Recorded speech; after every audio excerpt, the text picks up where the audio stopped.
Hello, everybody. So, welcome to the second episode of um, Desert Island Flicks. So, this is an opportunity for us to chat about films, and big shout out to Sean because this is massively influenced by Sean Lee Standfast's awesome Desert Island books series. And I was just thinking, oh, wouldn't it be cool to do a film one? So, that's the idea. So, we're going to talk about 10 films, and my guest is Nick from another BookTube channel. Hey, So everybody. he can tell us about his channel as well in a second. Yeah. And he's picked 10 films, and we can chat about that. So that's good. We've got 8 people here already, which is awesome. Thanks, guys, for popping in. So yeah, we'll at the end of what I did last time, I think was quite successful. That every time we finished talking about a film, we'd look at the comments about that film. Oh, okay. So it kind of kept us sort of running along quite nicely, with the comments. So please comment below about the films that Nick has chosen. Maybe, you might want to agree with him or disagree with him or ask him a question, I don't know. But one of the things I like doing is I start this thing with the question, what was the last film you saw in the cinema? Yeah. So and I'm trying to remember specifically which one, because here's the thing. I do not see new movies in theaters anymore. I have no real interest in a lot of newer releases. But I have I don't know if you know of this movie theater chain. I have an Alamo Drafthouse near me. An Alamo Drafthouse, it's a movie chain that's very much dedicated to a curated kind of selection of older movies that they will show. So they'll do screenings of old movies, and I've been to a handful of those. The most recent one I remember just now was The Bride of Frankenstein, the original, the OG. Oh wow! Yeah, that's well good. It's showing that old. Yeah. It was really fun, interesting to see it on a big screen. But that's really like the only time you can get me to a theater anymore. I think that as far as a new movie goes, it honestly may have been Avengers Endgame. That was the last one. I even missed Dune Dune Part 1 in theaters. Wow. Yeah, and it's very hard to get me there because to give a little bit of background for myself, my channel is called Another BookTube channel, but my first love were movies, and I grew up watching Ebert and Roper, or it was used to be Siskel and Ebert, and then but by the time I was watching it, Siskel had passed, and it was Ebert and Roper. And I saw those guys, and I was like, "Oh my God, you can make a job out of just watching movies and reviewing them. I'm gonna do that." So I spent like my whole childhood, high school, college studying film, and I got a film degree. I have a film study degree. That's what my bachelor's is from my university. And I was a student member of the National Board of Review, which is a collective of film critics located in New York City. I was with them for like 5 years, 6 years, 5 to 6 years. So got to go to a lot of advanced screenings, meet a lot of celebrities and actors and filmmakers. And I started writing for a website, a local New York website, for about 8 months. And then in that span, I was like, I don't want to do this, because as soon as it became a job, it stopped being fun. And what happened in that 6 years was I got used to private movie theaters, and I got used to the ideal like sound, the best picture quality, being in a theater full of people who were respectful, and you zip the lip as soon as the credits start. Nobody's munching popcorn, like the perfect theater going experience for 6 years. And then once I stopped and I had to go back to a regular movie theater on Staten Island in New York, no, it was that theater going experience, like was just with the regular theater going experience, was completely ruined for me. Uh, and, and it didn't help that I became jaded in general about new movies. And maybe it'll be something that we touch on in this conversation, but I don't get excited about a lot of new movies. I tend to stick to genre work now, because that's the only thing that I think really excites me. There's exceptions, of course, but yeah, I don't go to theaters much anymore. That was a really long answer to a very simple question. No, Yeah. it's very cool. It's a very useful answer, because you clearly got a history of looking at films in a particular way that's not just passively, but you would quickly look at films. So your list clearly comes from a critical eye, which I think is really cool. Yeah, you don't know what you got yourself into asking me to do this. I've had people. I'm that person that people say to their face that I'm a film snob and like I'm not fun to talk to about movies. Well, to be fair though, the ones that you picked aren't massively snobby. Do you know what I mean? There's some real mainstream stuff in there. There's some, yeah. Well, because I've, like I said, I've loosened up quite a bit. I was really insufferable, probably like in high school and in college, and I admit that fully. But yeah, since then, I really have grown to appreciate some different kind of cinema that takes chances, that isn't necessarily going to get recognized by like the Academy Awards, which are just useless. Yeah. So I think I got a good selection here. Yeah, one of my frustrations with the cinema, because I absolutely love the cinema. Part of the reason why I like asking the question is that I do want to champion the cinema. I think it's a great way of seeing films. But one of the frustrating things is as far as like you say, the more out of left field kind of indie films, they're not in the cinema for very long. So as soon as you know that they've appeared, they've gone, and it's a bit gutting. And now you've got like Netflix and Amazon making films themselves. Yeah. Then they might not get in the cinema at all, and if they are, it might be another limited run of a week or something. So I do think that that doesn't help the situation of trying to keep cinemas running and stuff. But yeah, I do think it's an awesome way of seeing a film. Even if there's some annoying twat in front of you that keeps making a lot of noise, I still think it's better than seeing it at home. Yeah. See that's why I love the Alamo Drafthouse is they have a very strict no speaking policy. Like before the movie starts, they'll put it up on the screen, like, and if it's like an R-rated movie, they'll put up like don't effing talk, like like they'll really like hammer it home and yell at you like if you talk, you will be removed from the theater.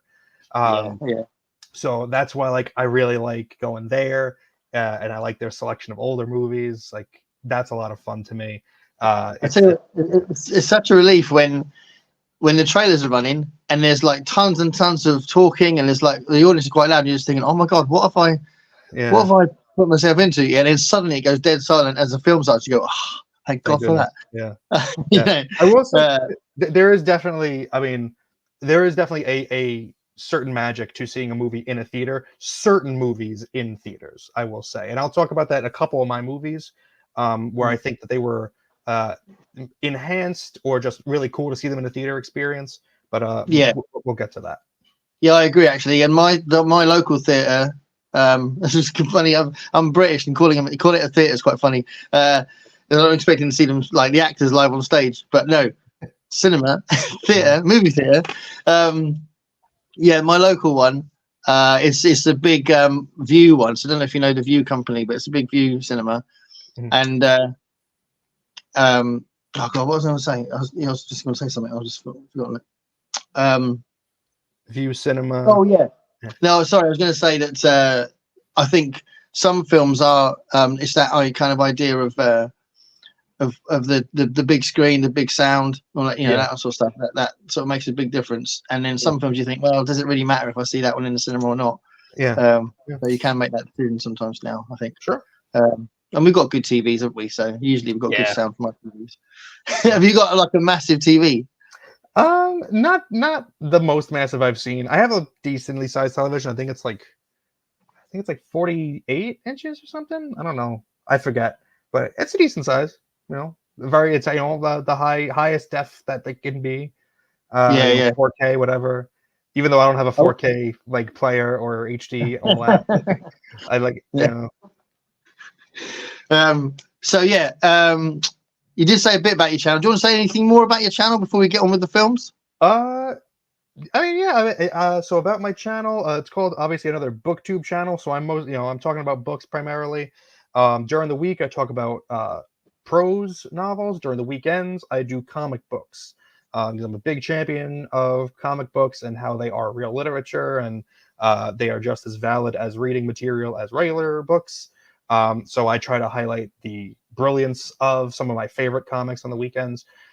So check it out. Even if you're not a comic reader, check out those videos I do on the weekends. And also, I review, just in terms of books, sci-fi, horror, and fantasy is my main niche.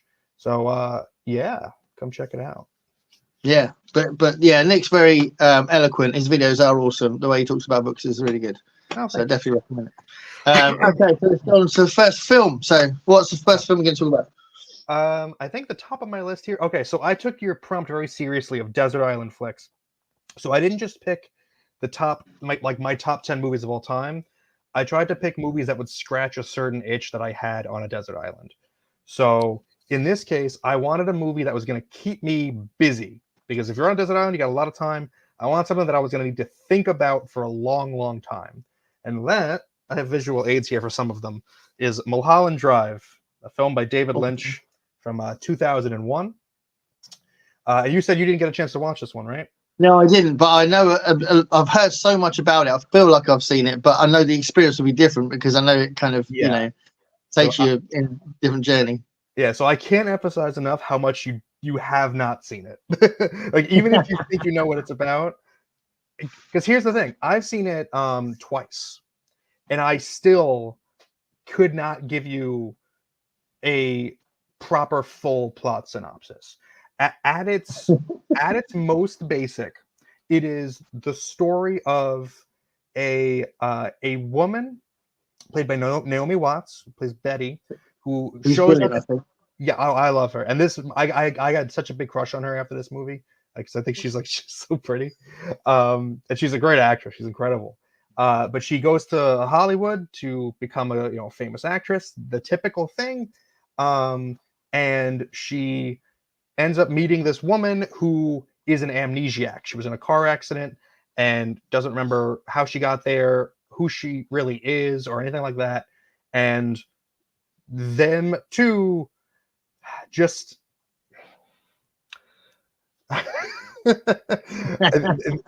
they look for answers to the amnesiac's identity, while Betty is trying to make it as an actress.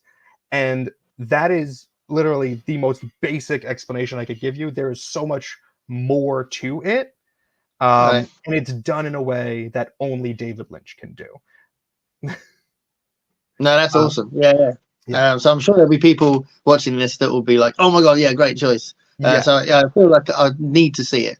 I think you definitely do, because so I could have gone probably with another David Lynch movie here, because I do love David Lynch, but I love Blue Velvet. I love I think Eraserhead is a movie well worth discussing. It's not exactly my cup of tea, but it is a movie that is influential, to say the least. And Twin Peaks is one of my favorite projects of all time. So I almost put Twin Peaks Fire Walk with Me here instead. But I didn't want to have that without having the TV show Twin Peaks as well. So I'm trying to keep it strict to the what can I have on the desert island. Have you watched Twin Peaks? Yeah. No, I loved it. I mean, what we could do, we could keep that in reserve, and maybe if you appear on Is This Thing On with me and Dave, then maybe we could talk about TV then. Okay. Yeah. Because I know me and Dave will talk about TV loads, and we're going to talk about Lost at some point.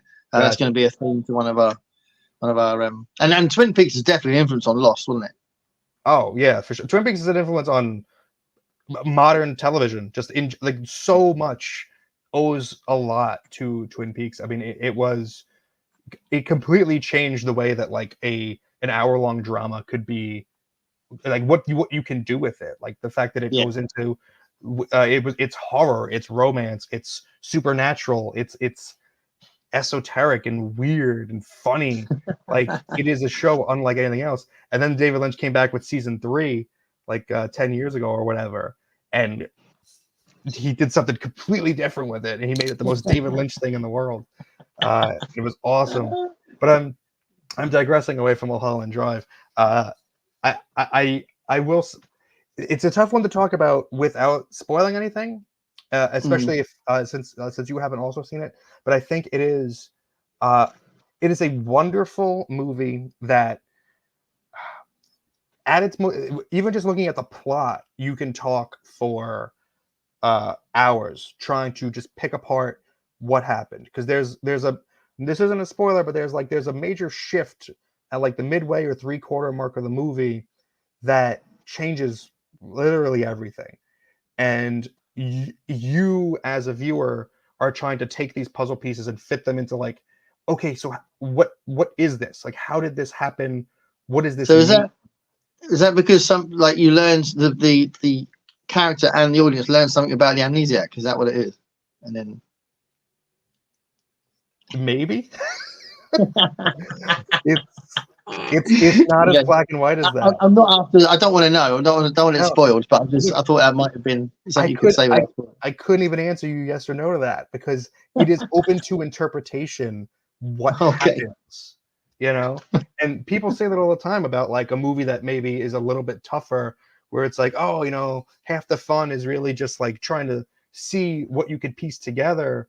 But this is one of the only movies I've ever seen where I truly believe that that is factual. Like, I don't want to get ahead of myself. I don't want to spoil the last movie I'm going to talk about today.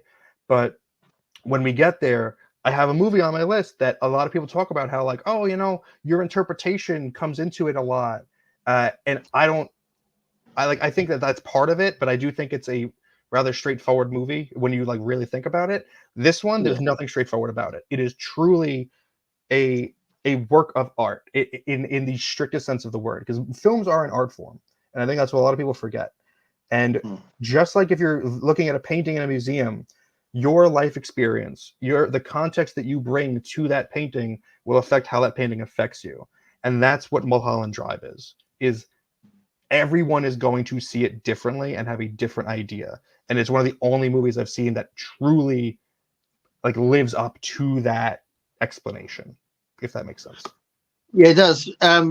We haven't got. I don't think we got that many comments. No, so we won't spend too long on the comments because we haven't got that many yet. But before we go on to the second film, I'm just curious, because you said that film is an art form, and clearly you love film. Yes. Do you feel like being a reviewer for a while and being a critic for a while diminished your love of film, or did it enhance it, or did it just take it in a different direction? It didn't diminish my love of the medium, but it diminished my enthusiasm for what's currently being produced.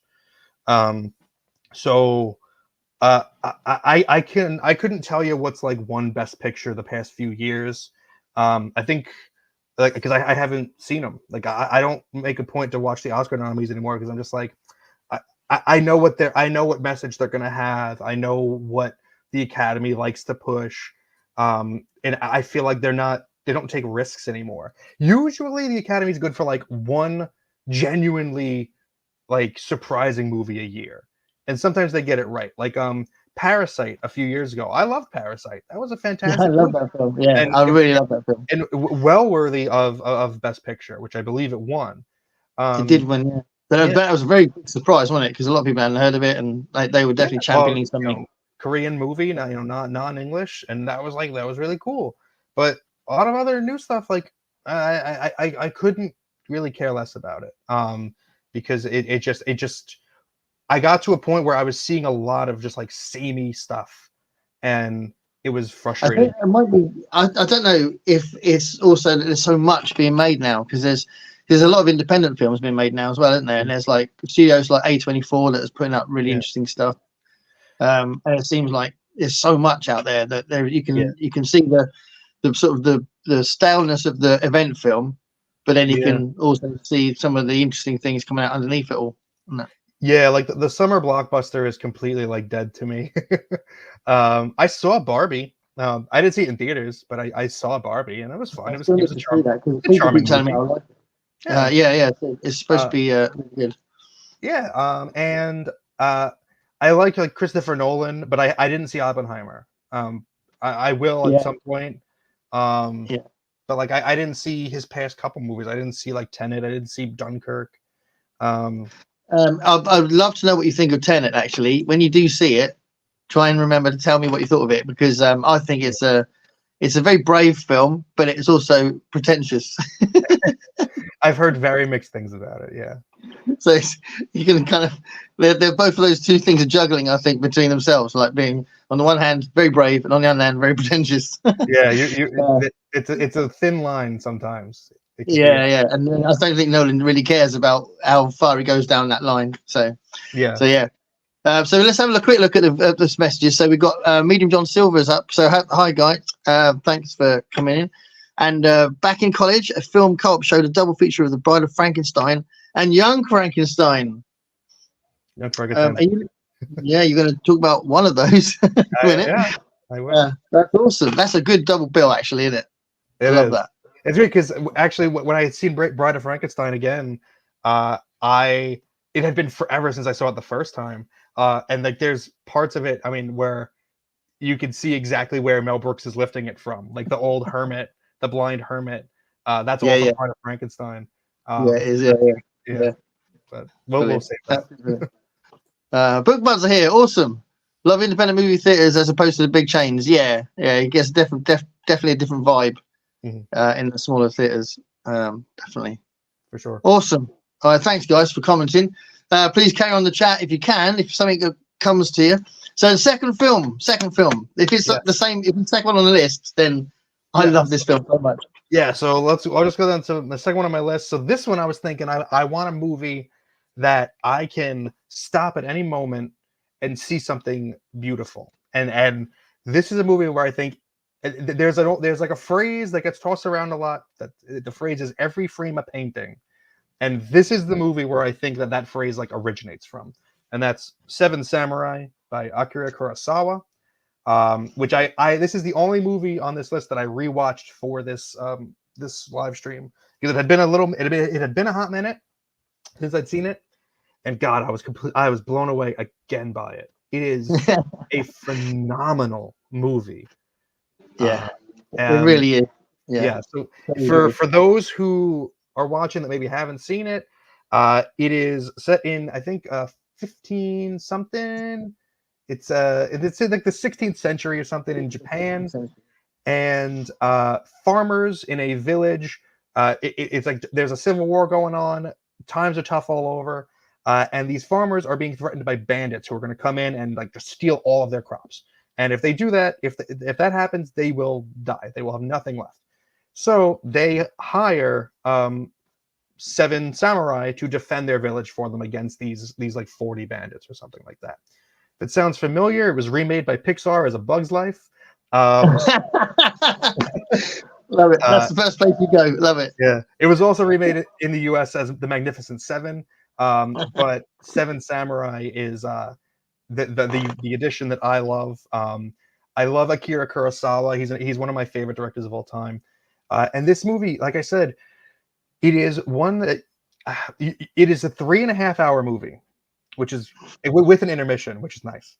But you can pause it at any moment and you could see something unbelievable. Like the composition, the visual composition of Seven Samurai, I think is probably the cleanest, crispest example of just like perfect shot blocking in film history. Like I had to watch a lot of movies in film school, and Seven Samurai, nothing has surpassed Seven Samurai in terms of mise-en-scène and just like where things are centered, how the camera is moving, where the characters are in relation to each other, how they're moving.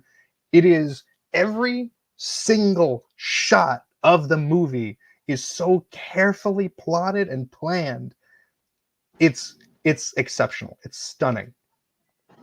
And so that's why I like it. You love it too, so let me hear your thoughts. Yeah. I've seen it 2 or 3 times. I think I've seen it 3 times. But it was a while ago though. So I know the first time I saw it, I immediately saw it again, and then there was a bit of a gap, and I saw it again.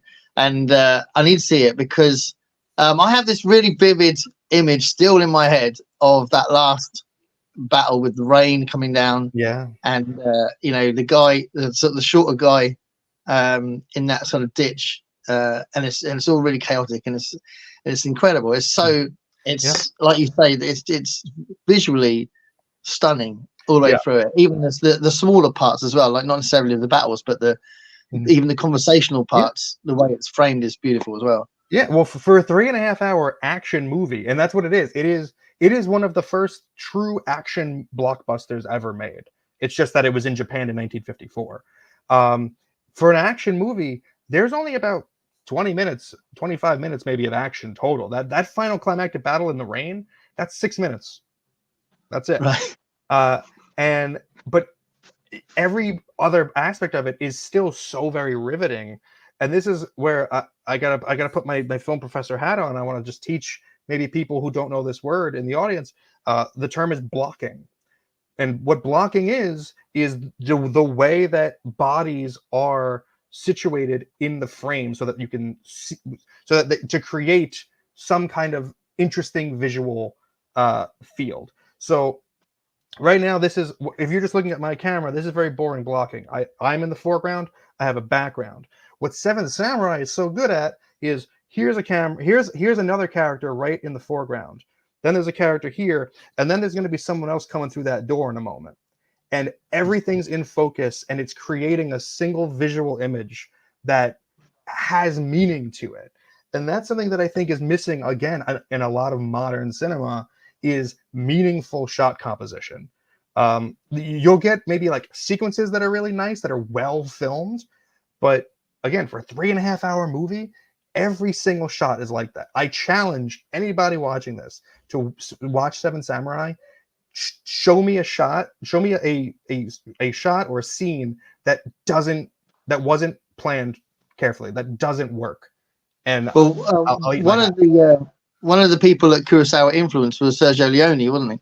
And because he kind of ripped off Yojimbo for the Dollars trilogy and all that kind of thing.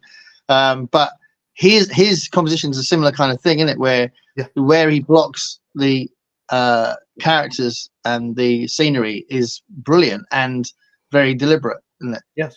Yeah. It can't be understated how influential Seven Samurai was to the Western genre in the U.S. in the 50s and 60s, and just action films in general. I mean, even just like the use of slow motion, like the fact that he uses slow motion in his action sequences, which Zack Snyder will use to horrible effect, 50 years later. People think it's new as well, don't they? They'll go, "Oh, let's see what he just did." Yeah. I mean, it's understated. It's 1954, but it's magnificent. And one thing else I want to note about Seven Samurai is something I love about Japanese cinema, or at least the Akira Kurosawa movies I've seen. I'm not going to claim to be a Japanese cinema expert, but the performances are wonderful in all of his movies. And I love the performances in Seven Samurai because you've got seven samurai characters who all need to have their own distinct personality.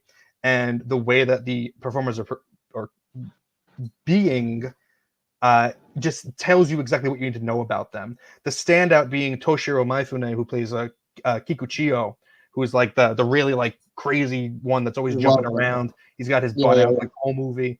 And it's so over the top, and a lot of the farmers are always screaming at the top of their lungs and crying their hearts out. It's so over emotional. But you've also got a very understated performance from the lead samurai, though, right? Yeah, the guy that they first hire, and I love that he keeps doing that as well. He keeps whenever they ask him a question, he's got to think about it. You don't say it; you just do that. Yeah, I love that action. I was noticing it when I was watching it this time. That's Takashi Shimura playing Kanbei, and it works because he shaves his head at the beginning of the movie, so he's kind of like feeling the hair grow back in, and it's giving him something to do while he's thinking, And it's like, as someone who also does that and has to shave my head, it's an effective technique, I gotta say. Yeah, that's awesome. I mean, one of the interesting things as well about Seven Samurai, we don't want to spend a whole hour talking about Seven Samurai, but you're right that it had such an influence on loads of cinema that comes after it, and specifically lots of westerns. But he was influenced by John Ford, wasn't he? And he was influenced by westerns himself. Yeah, he loved John Ford. So like he was influenced by westerns, and then he took pieces of what he saw in the US, and he crafted this masterpiece with it, and then we started copying him. Yeah, it's amazing, isn't it? Yeah. Do you know the 80s science fiction remake? No, what is that? Battle Beyond the Stars. I don't know that movie. Battle Beyond the It's Stars? very cheesy. Yeah. So clearly it's a remake of the Magnificent Seven. I think it takes it more off that than it does off Seven Samurai. And Robert Vaughn is in it as well. He plays this sort of like mentor character in it, and who was obviously one of the Magnificent Seven. But yeah, I remember watching that as a kid, loving it. But yeah, it's very, very dated. Awesome. Battle Beyond the Stars. Yeah, one of the characters is like a reptilian alien. Classic reptilian. Great. I gotta see it now. Yeah. Battle Beyond the Stars. I'm gonna make a note of it. We've got a couple more. We've got a couple more comments. So MJ's here. MJ says hi. Hi MJ. Hey, Thanks for popping in. Awesome. And then MJ says thank you for explaining that about blocking.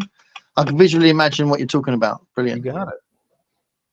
Medium John Silver. Japanese cinema explores two main themes: the human heart in conflict with itself, and army guys in conflict with dinosaurs.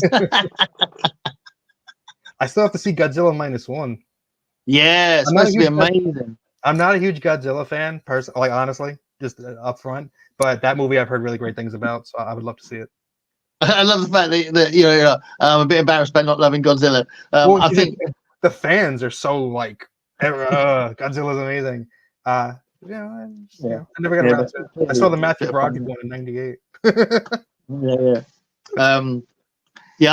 Have you seen any of the original Godzilla films? The old. Yeah, I've seen the first one. I don't remember much about it, honestly. It's never been something that like super stood out to me. I like the concept. I've just never gotten into like the whole series. Well, I like that kind of thing, but I prefer the Ray Harryhausen stuff. The things like Valley of the Kwangi and Jason the Argonauts and Mysterious Island. For me, it was that kind of thing, but I like those ones better. Yeah. So let's go on to the oh my god, the third one. Wow, the third one is my all-time favorite film, I think. So, oh, really? Good. Yeah, something completely different from Seven Samurai, but equally fantastic. Big John Carpenter fan. I needed a movie on my desert island that is a example of the best practical visual effects in a horror movie in history. That's going to be The Thing, 1982. This is another one that I got to see in theaters at Alamo Drafthouse, which I was really happy about. I freaking love this movie. The visual effects by Rob Bottin are some of the best best ever that have, in terms of like being surpassed today. It's still arguable whether it's actually been done. The body horror aspect is disgusting, and it just looks, everything is so realistic and gooey and nasty, and it's just fantastic. It all just looks so awesome, and it's in service of this incredibly tense story that works 100% because John Carpenter is at the height of his game when he's directing this. It is true horror, that paranoia, the paranoia of like one of us isn't who we say who isn't who they say they are. Like that's been aped so many times since this. And I know that this was a remake in itself, and so it's not technically the first time, but I think this is the one that really popularized it. Like that. Well, I mean, the original didn't really play with it that much anyway, with that kind of element of the story. It was nice, that was in the original story by John W. Campbell, but the original film adaptation of it seemed to kind of diminish that a bit, and John Carpenter brought that back to the fore. Really, that's like the main part of the film, isn't it? Yeah, and it's to tremendous success. I mean, everything about this movie is, it's tense.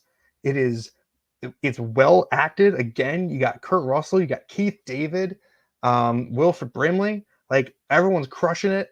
And again, Donald Moffat saying, "Get me out of this chair." Yeah, everything. It's like the iconography of it. It is iconic.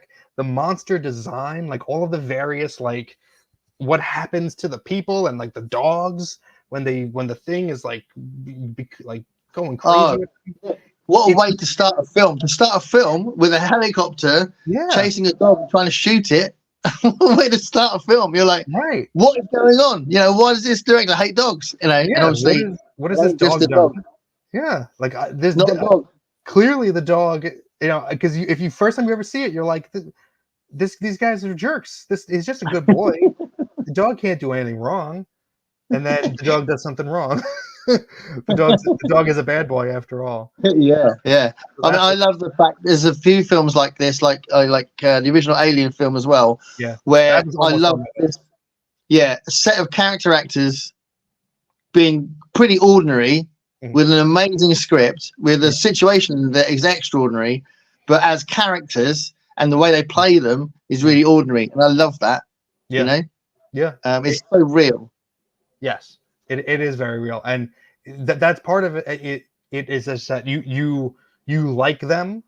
I will say, if I have to levy a criticism against this movie, it's that with the exception of McCready and Childs and Blair, I don't really remember their names often. Like I remember the faces, I remember what they do, but like I don't feel a connection to like every character the way that I would in like in Alien, where I kind of like that cast overall more. I mean, a little bit more memorable. But that's a very minor point. I still think that this movie works just on the strength of the suspicion of everybody and that tension and that paranoia. I don't think it really detracts from it. That's like the I only think some of them they don't say their name very often anyway, so I don't think we've got much of a chance of learning their name anyway. Brilliant. Okay, so we've got one comment, and it's from Dave and Olive, and it's hey. Hey Dave. Hey Olive. Thanks, mate, for popping in. How does Olive feel about the opening scene of The Thing with the dog being That is a good shout, actually. Yeah. So, Dave, we need to know how Olive feels about the opening of The Thing, which is clearly going to be distressing for dogs. She puts surely. her paws over her eyes. She can't watch. Yeah, we need a comment about that. Okay, so let's go on to the fourth film, which is an interesting one because it could be contentious. Okay. It's an interesting choice. She has. Oh, wait. I'm sorry. We've already got a comment from Dave. Sorry, he says she's not seen it. The comment next is awesome. Yeah, if she does, she will go ape shit. All right, let's keep it away from her then. We don't. Or film her watching it. Yeah, let's get a reaction video. Olive reacts. Okay, so my next movie, this is, in my opinion, and this one is very simple. I think this is the best action movie ever made, and that is Mad Max: Fury Road, the fourth one. The fourth. So this is one that I'm when we began our conversation about the merits of a movie theater. This is one that I am glad that I saw in a movie theater. It is, because it is so epic in like execution and scope, like with and again the fact that it's all done practically, with this incredible soundtrack driving it from behind. Which is it's crazy. It's a crazy film. It is a complete just like 360 enveloping experience of just like the most raddest shit you can imagine. Like there's something to be said about a movie having cool factor and just being just rad, and that's what Mad Max Fury Road is. And it helps that oh my god, what's his name? Not George Romero. George Miller. George Miller. Yes. That George Miller did it all in camera for the most part. Like all the cars were there, all the stunt performers were there. They're going back and forth on the poles. They had the Doof Warrior playing guitar on that big ridiculous I was laughing out loud when the first time you see him. I just thought, this is mental. That image of him rocking out on the guitar, flames coming out the end of it, and then behind him again blocking. We're talking about blocking all the other cars behind him, that keeping pace. That is one of the most iconic shots in action film history. like instantly. It was I, incredible. I was so pleased that he did it. Like when there was a new Mad Max film coming out, I'm like, oh, okay. And I was just assuming that someone else was taking the mantle, And then find out it's George Miller. It's like, oh my God, he's carrying on with his own series. It's going to be him again. That's awesome. Because it's like, it was his idea. It was his thing. Yeah. And it was so good that he did it. Yeah. And I love that he did it because I love that he stayed alive to be able to do it, because he got older, but he was able to be alive long enough where the technology caught up to what he wanted to do. Because I think those original Mad Max movies, there's a charm to them, but they honestly they don't really do a lot for me. They don't move the meter a ton. Road Warrior a little bit more, but the first one is just is kind of boring in my opinion.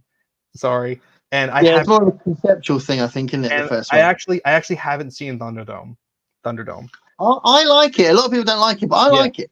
Yeah, but Road Warrior is good, but you have a sense that George Miller had a vision, but he couldn't quite execute it to the extent he wanted it to back then. And now you got Fury Road, and it is everything that he wanted it to be, I feel like. And it is perfectly done. It's exhilarating. It's super fun. It's got a great heart at the story as well, with Charlize Theron's character, Furiosa, and her helping the wives escape. It's got so much that works for it. It's a great bleak apocalyptic landscape kind of movie, that, trying to reclaim the water, reclaim the grain, the earth, and all that. It works on so many levels, but most importantly, it's just freaking rad as hell. It's so much fun. No, I totally agree. I think I couldn't believe it. I was not expecting it to be that good. I'm a big fan of the first three. Like you say, I think the second one is the best one.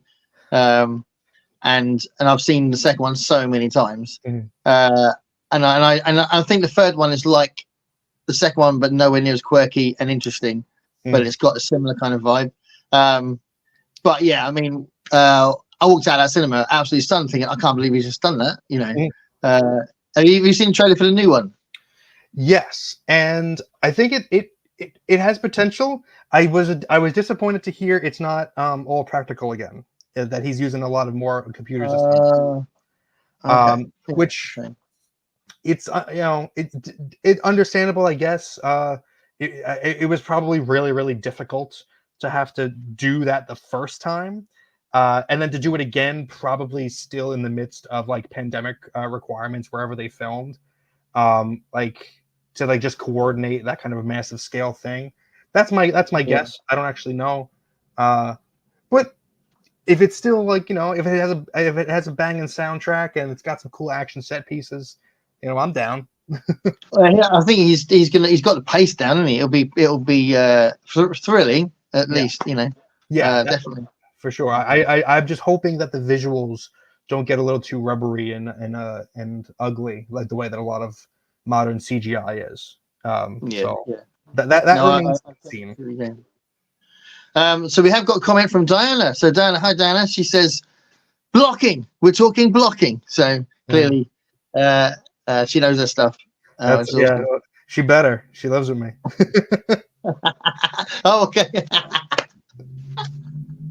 Brilliant. I didn't draw the connection. Okay, so we have the fifth one. 1, 2, 3, 4, 5. Yeah, the fifth one. This is another one of my favorites. Yeah, I'll tell you what, your list, when I saw your list, I was like, oh my God, because all of them except the one I hadn't seen are 9 of my favorite films. So this is a great choice. It is. So fifth, I've got, so I needed something funny. And I needed something funny that, again, had some layers to it, made you think a little bit, and just kept you having a good time for as long as possible. And I went with Dr. Strangelove, or How I Learned to Stop Worrying and Love the Bomb, by Stanley Kubrick, who is my personal favorite filmmaker. It's not the last time you're going to see a movie of his on this list. I wrote my senior thesis in college about Stanley Kubrick movies. He's fantastic. But Doctor Strangelove is God. It's unique, isn't it? It It's is unique. It is one of the smartest comedies ever written. It's one of the smartest movies ever written, I would dare say. And it features some absolutely incredible comedic performances by Peter Sellers 3 times, and Sterling Hayden, who's playing it Sterling Hayden. completely. And so the thing, Sterling Hayden and George C. Scott, who are playing it mostly like straight, especially Sterling Hayden, and that's what makes it so damn funny. Is it because I'm a big fan of comedy where the people don't realize that they're being funny, and that's oh yeah, I'm not going to spoil something for later, but I'm a big fan of when the characters don't realize that they're being funny, so that that was why Leslie Nielsen was such a revelation in Airplane, wasn't it? And Police Squad, because he was playing it like he would play a serious line, and that was why it landed well. Play it serious as a heart attack, and then let the situation be what's funny. And I want to put a pin in that comment for my second to last movie that we talk about here for later. So Doctor Strangelove is what's great about Doctor Strangelove is it's based on a book called Red Alert by Peter Bryant. I read it many years ago, and the book is not a comedy. The book is straight as an arrow. It is about what happens if a general goes off the deep end and sends planes with nuclear weapons against Russia, and now we have to everyone's scrambling to try to stop that from happening. It is a straight movie, and there was a movie called Failsafe with Henry Fonda that was a faithful adaptation of that book. But Stanley Kubrick read the book, and he said, "This is the funniest thing I've ever read." And he saw that it was a perfect the field for comedy. Like, you could mine so much comedy from it because of how absurd it was at its face, and he was like, "I'm gonna make it even sillier." Isn't the script written by Terry Southern as well? Is it Terry Southern? I believe so. I think comedy writer. I could fact check that. But yeah, and what's cool is that Stanley Kubrick, because of what his other movies are, like things like A Clockwork Orange or Full Metal Jacket, people probably don't think that like he would have much of a sense of humor. This is legitimately one of the funniest movies ever made.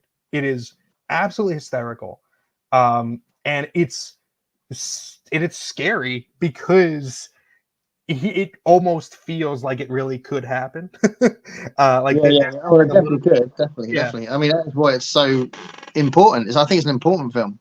Yeah, it absolutely is. And it never lets up on the humor of the situation either. Like, there's always something else going on where one of the many Peter Sellers characters is just like pushing the scene a little bit further. George C. Scott tumbling in the war room and like doing these big ridiculous movements, and he's like a caricature, isn't he? So he's got like the opposite of Sterling Hayden, isn't he? He's like he's eating the scenery, isn't he? George C. Scott.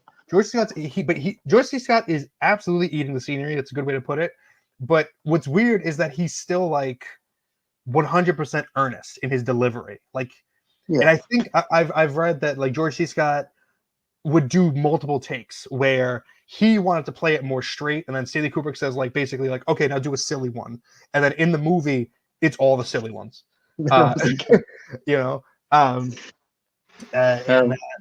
just. But I tell you what though, I mean, because you've stressed the comedy, and I do think I really, really love this film. I really love the film. Yeah. But I would definitely not say it's one of the funniest films I've seen, because I think it's a really weird kind of humor. Mm-hmm. It's very slow, and it's very kind of wry.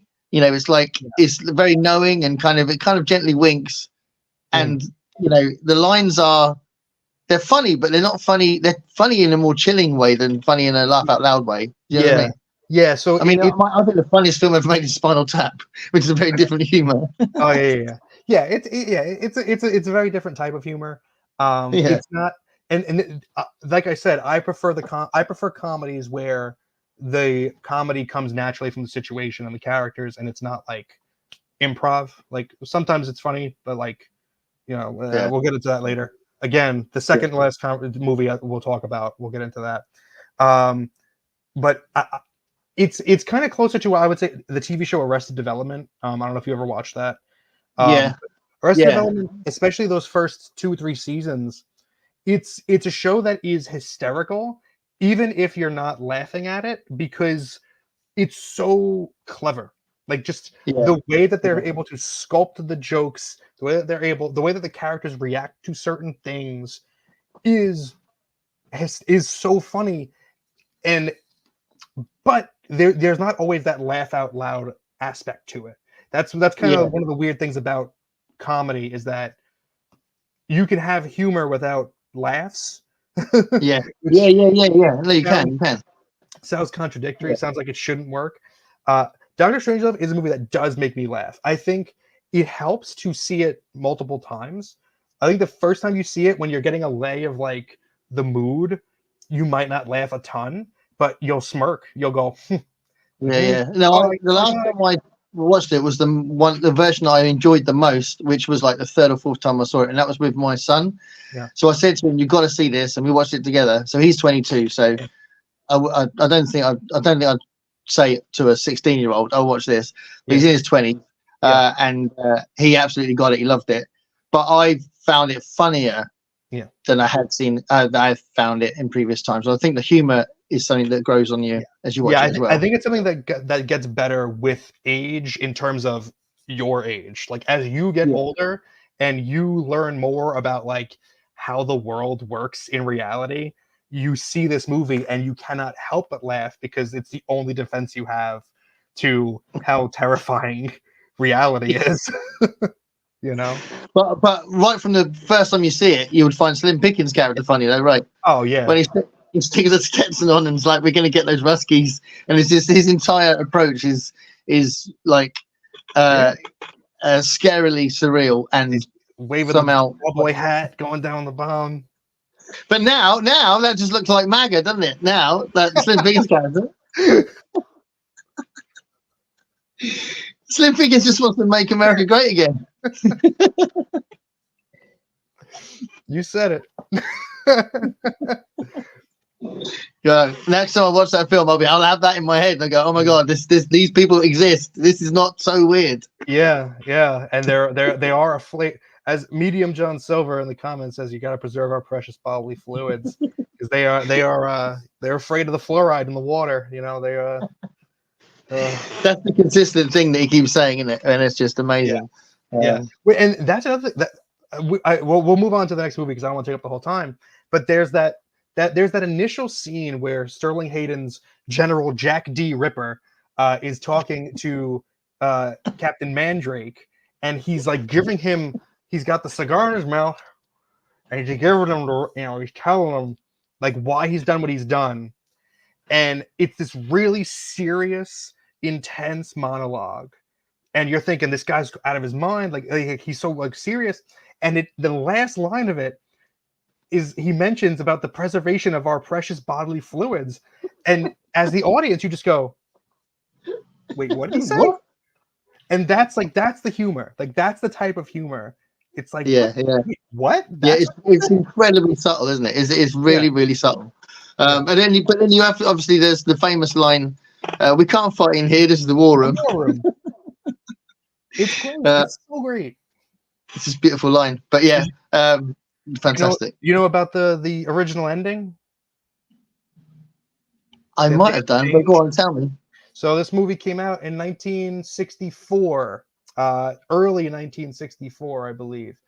And the movie originally ended with a big pie fight in the war room. Oh yeah, in the war room, yeah. In which the president, President Merkin Muffley, takes a pie to the face, and somebody announces that our wonderful young president has been cut down in his prime. Well, on November 22nd, 1963, a few months before this movie came out, something happened in Dallas. Yeah. And so Kubrick had to scramble to change the ending and burned all evidence of it. So there's no that original ending is gone, lost to In history. that way, JFK assassination was Kubrick's fault. If you want to put it that way, yeah, sure. No, absolutely amazing, brilliant choice, and yeah, like all these other films, definitely recommend people see it if you haven't seen it. Yeah. It's one that I think people don't gravitate towards because, again, they don't connect it to some of the famous people involved in it, and it's such an odd film that people don't champion it very often. But it's an absolute masterpiece. Yeah, it is. It is a masterpiece for sure. Yeah, and so is this next movie. Yeah, go on. Go to the next one. No, we ain't got any more comments yet, so go to the next one. Okay. So this next movie, I needed a musical, pure and simple. I like the musical genre. I really do. I am a bit of a sucker for them. And there's one musical out there that is my favorite of all time, and that is Little Shop of Horrors, the 1986 Frank Oz directed film starring the great Rick Moranis. I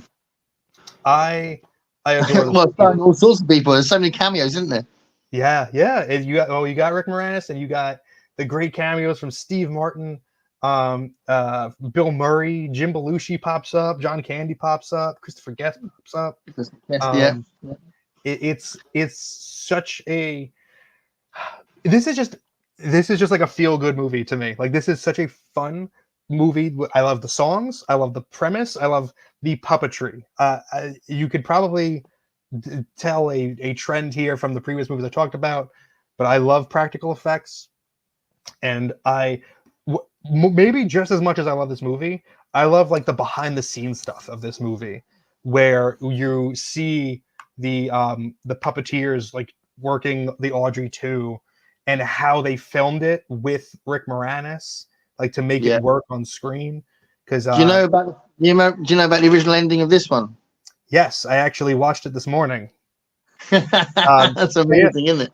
Yeah. So that was something I was gonna bring up to you is, which do you prefer, the director's cut ending, original, or the theatrical ending? What's your opinion?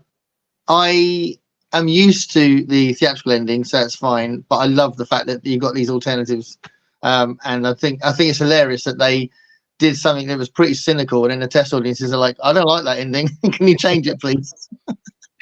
Because it's not a happy ending originally. I think that's funny, but I don't know. I think probably the way that the theatrical film ends, without any spoilers, I don't know if we can spoil it. I mean, it's about 40 years old.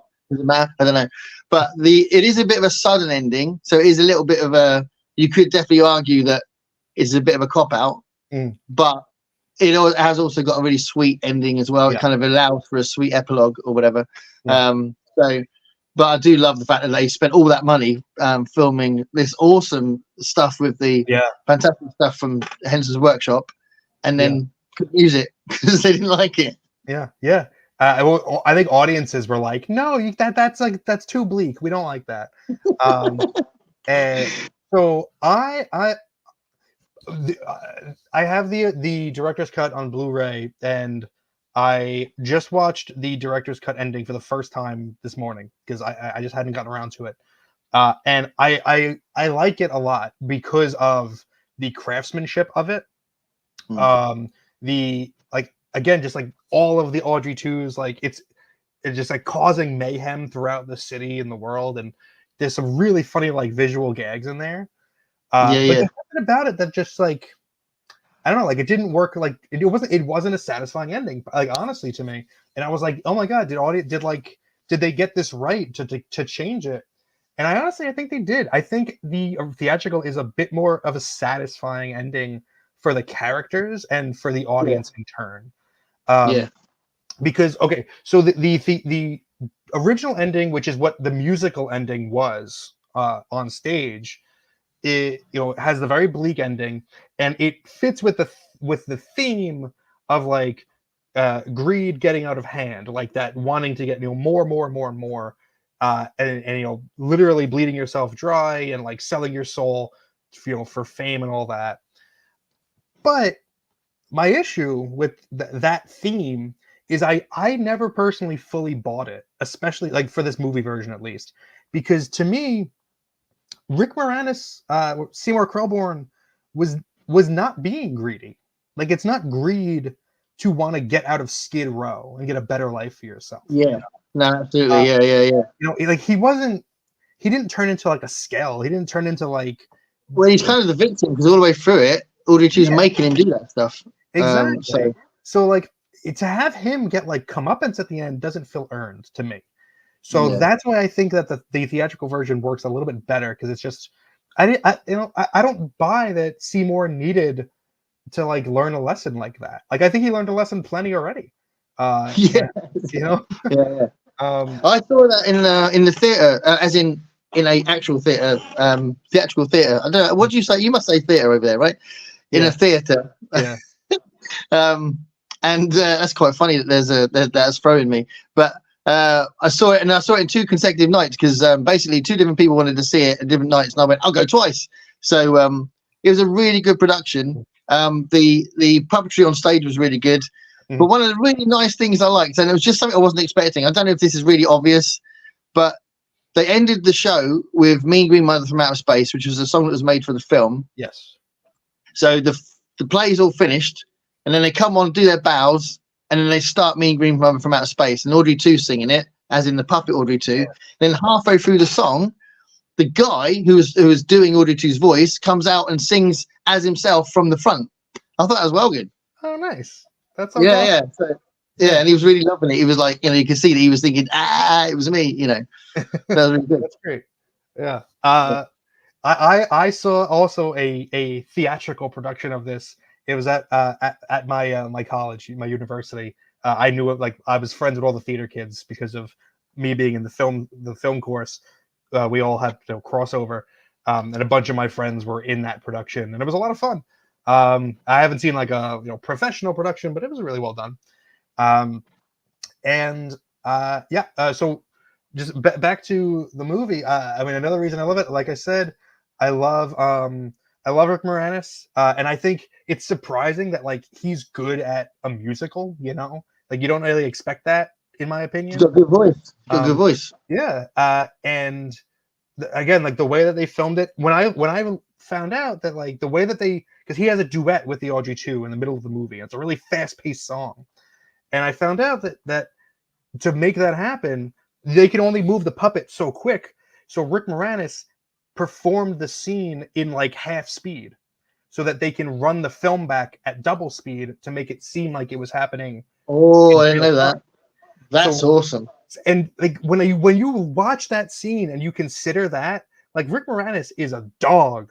Like to do that, to be able to act that and keep up the pace, like not lose like the like where you are in the lyrics, and like his movements are also have to be slowed down to match it. Like that's incredible. I tell you what, I don't think the director would have suggested that if it wasn't Frank Oz, who's had decades of experience as a puppeteer. Yeah. You go, well, how about we do it this way? I don't think a normal director and someone who hadn't had that experience would have come up with that idea. Yeah, so you that's get really the brilliance of Frank Oz, and it wasn't technically a Henson project, but it was a bunch of Henson's people. Well have been. Part of Creature Shop, wasn't it? It's one of the first things Creature Shop did, but it wasn't.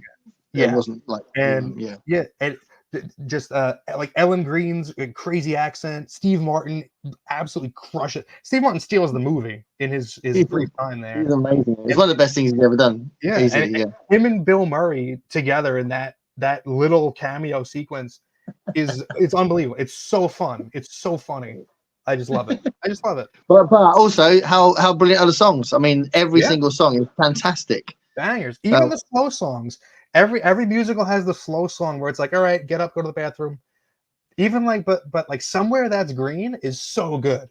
It's a beautiful song. Wonderful song. And Suddenly Seymour is also great. Yeah. Which I was going to say is really hard to sing.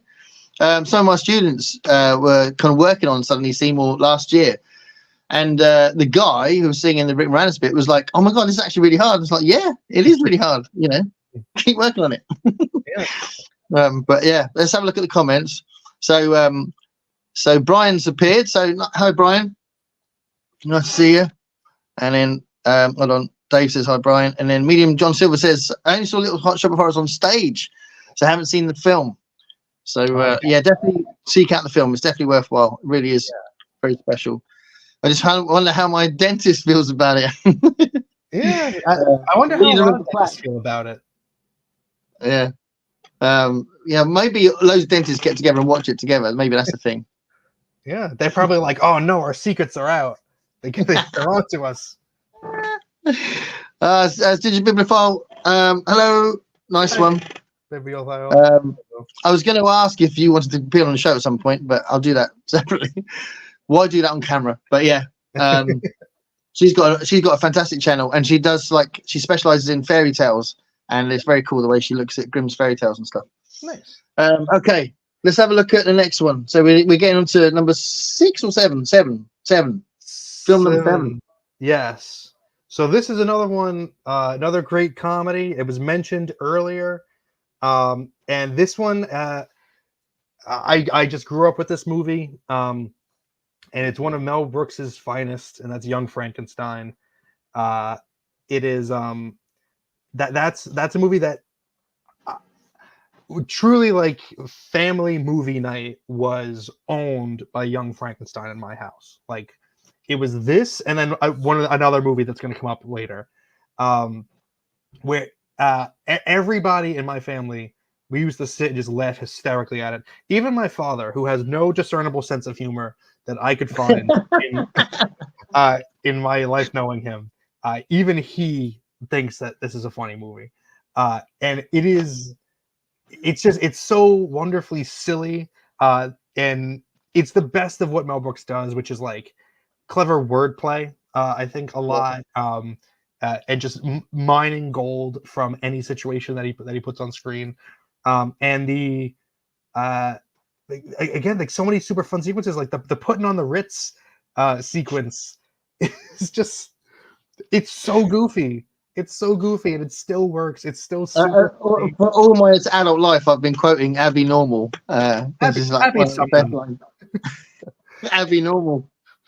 And oh man, the interplay between Gene Wilder and Marty Feldman is hysterical. Like, he puts his hand, like, I can help you with that hump, and Marty Feldman just deadpan, like, what hump? It's got this big. And then he touches the hump, and the hump, like, shifts, like, moves throughout the movie. There's a really cool YouTube video of the making of the. I think it's a documentary from the time. I think when it came out, with the actors talking about it. So that might be worth checking out. I was watching that a couple of weeks ago. Oh yeah, because I love the film. It's and they're very reverent about the experience of watching. Terry Garr talks very fondly about it, and you know. You said it's on YouTube? Yeah. It's on YouTube, yeah. Check that out. I'll try and find it later. Yeah, I gotta watch that, because I love that movie. I've seen it so many times that I can probably recite most of it. And it's one of those things again where, like, it's so very, very silly, but the actors are deadpan, and like Gene Wilder at his best. It just, Madeline Kahn, it's everything about it.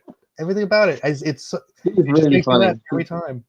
She's kind of underrated, isn't she, Madeline Kahn? Really. It's like Mel Brooks rated her a lot. But yeah, it does seem like she doesn't get talked about a lot. Yeah. It's brilliant. And you've got that Gene Hackman scene, which is like, that's the one that's like pulled right out of Bride of Frankenstein, like almost like not shot for shot, but like there's so much to it, like the cigar. This was so funny when I was. Hold on, I'm getting ahead of myself. But the blind hermit played by Gene Hackman is trying to show Young Frankenstein how to smoke the cigar, and he lights his thumb on fire, and it causes comedy, whatever. The scene in Bride of Frankenstein is probably just as funny as the scene in Young Frankenstein. There are loads of scenes in Bride of Frankenstein that are funny. It's a really odd film, Bride of Frankenstein, isn't it? It is. I forgot about the one about the miniature people in the glasses. That was weird. But in Bride of Frankenstein, he successfully smokes the cigar, and he becomes like he becomes like a bro about it. Like they like he smokes the whole thing, and they wake up the next day, and he's like, oh, he wants to smoke again. He's like, these guys are just lighting up and just chilling. I'm like, this is hysterical. Yeah. Yeah. I think it's Mel Brooks' best film. Yes, I agree. Yeah. I remember seeing Blazing Saddles. I've only seen it once, and I remember being very disappointed by it. Because a lot of people say that that's his best, and I didn't really like. I didn't feel it. No, at all. I think High Anxiety and the Producers, both of those are better than Blazing Saddles, and Young Frankenstein's the best one. I love Spaceballs. Yes, Spaceballs is good. And as much as it's lesser Mel Brooks, I have a soft spot for Robin Hood Men in Tights as well. Okay. Yeah, I don't think that sounds good, but yeah, cool. I acknowledge that it is like it's when he starts to kind of like, but there's a lot of funny bits in Robin Hood Men in Tights. Cary Elwes is great in that one. But yeah, Young Frankenstein, just great. Can't be beat. Yeah, brilliant. Let's have a look at some comments. So Medium John Silver says Frau Blucher. Oh God, my horses! Don't say her name. Digital Fast says making me want to watch Young Frankenstein again. Usually when I get in a Mel Brooks mood, I go to History of the World. History of the World is, I don't know that I've ever watched the whole thing. I was just about to say I've seen bits of it. Yeah, it's and I know that it's a movie where it's broken up into bits. So maybe I have seen the whole thing like scattershot. Well, that's true. I've never sat down and watched the whole thing. I think when it's been on TV, I've nipped into it. I think that's what it is. I think that's why I've seen bits of it. But it's not been on TV that often, though. To be fair. Yeah, it's one that like doesn't get a ton of play. And I honestly I don't remember a ton about it. Yeah, I'm gonna try. I couldn't tell you much about it. I know they made a sequel for Hulu recently that was supposed to be god awful. Okay. Brian's got love the bloopers where everyone cracks over Marty Feldman attacking the fur Madeline Kahn's wearing. Yes, there's some really good bloopers. I love bloopers. Do you like watching bloopers? Yeah, I love a good blooper. Yeah. I feel like we don't get bloopers anymore. I feel like blooper reels are really like tanked. Well, I think the thing with blooper reels that's really spoiled it is that they've made it a thing. So they'll put music behind it, or they'll kind of keep repeating the same ones, and they'll make it into this thing, this 4-minute video of, and you just think, what are you doing? Just show us bloopers. What So that's a bit of a shame. They've spoiled the enjoyment, if you like, of just showing the bad takes and people cracking up and corpsing and stuff. That's what we want to see. We want to see people trying the same line 18 million times and they can't get it out. That's what bloopers are about, isn't it? The art of the blooper reel is lost, I think. Yeah. Nostalgic over bloopers. I love it. They don't make bloopers like they used to. So we'll do our top 10 bloopers at some point. I'll have to do a deep dive to look for that. Actually, this has just come to me. You might appreciate this, as you're clearly someone who would watch director's commentaries, right? Not as often as you think, but I have, yeah. Well, yeah, I like director's commentaries, and that's why I'm going to continue buying Blu-rays, because I realized about November time that I've missed watching commentaries and stuff, and I'm going to go and re-buy or get back into the habit of buying physical media films. And I was just going to say that one of my favorite director's commentaries, which is just a comedy thing, is ridiculous, but it made me laugh. And I watched it for far longer than I needed to. And that was the director's commentary for Dodgeball, right? And it's the two main actors, so it's Ben Stiller and Vince Vaughn, and the director. Who's the director of Dodgeball? I thought Ben Stiller directed Dodgeball. No, I think it's the guy that works a lot with him. Anyway, I would not have guessed Rawson Marshall Thurber. I've never heard that name before. Okay. Yeah, I don't know. Yeah, so he's in the commentary with Ben Stiller, I think it is, and Vince Vaughn's late turning up to the studio. It's really bizarre commentary, and then moaning about the fact that he's late, and then he turns up in the commentary, and it just goes on about how good he looks, and then they all like, and then he says, "Anyway, I don't want to do this anymore." And he just goes off, and then someone else goes off, and then they just play from about 25 minutes into the film. They just play the director's commentary of "There's Something About Mary." It's just really weird. It's just like it doesn't. Clearly, it doesn't fit.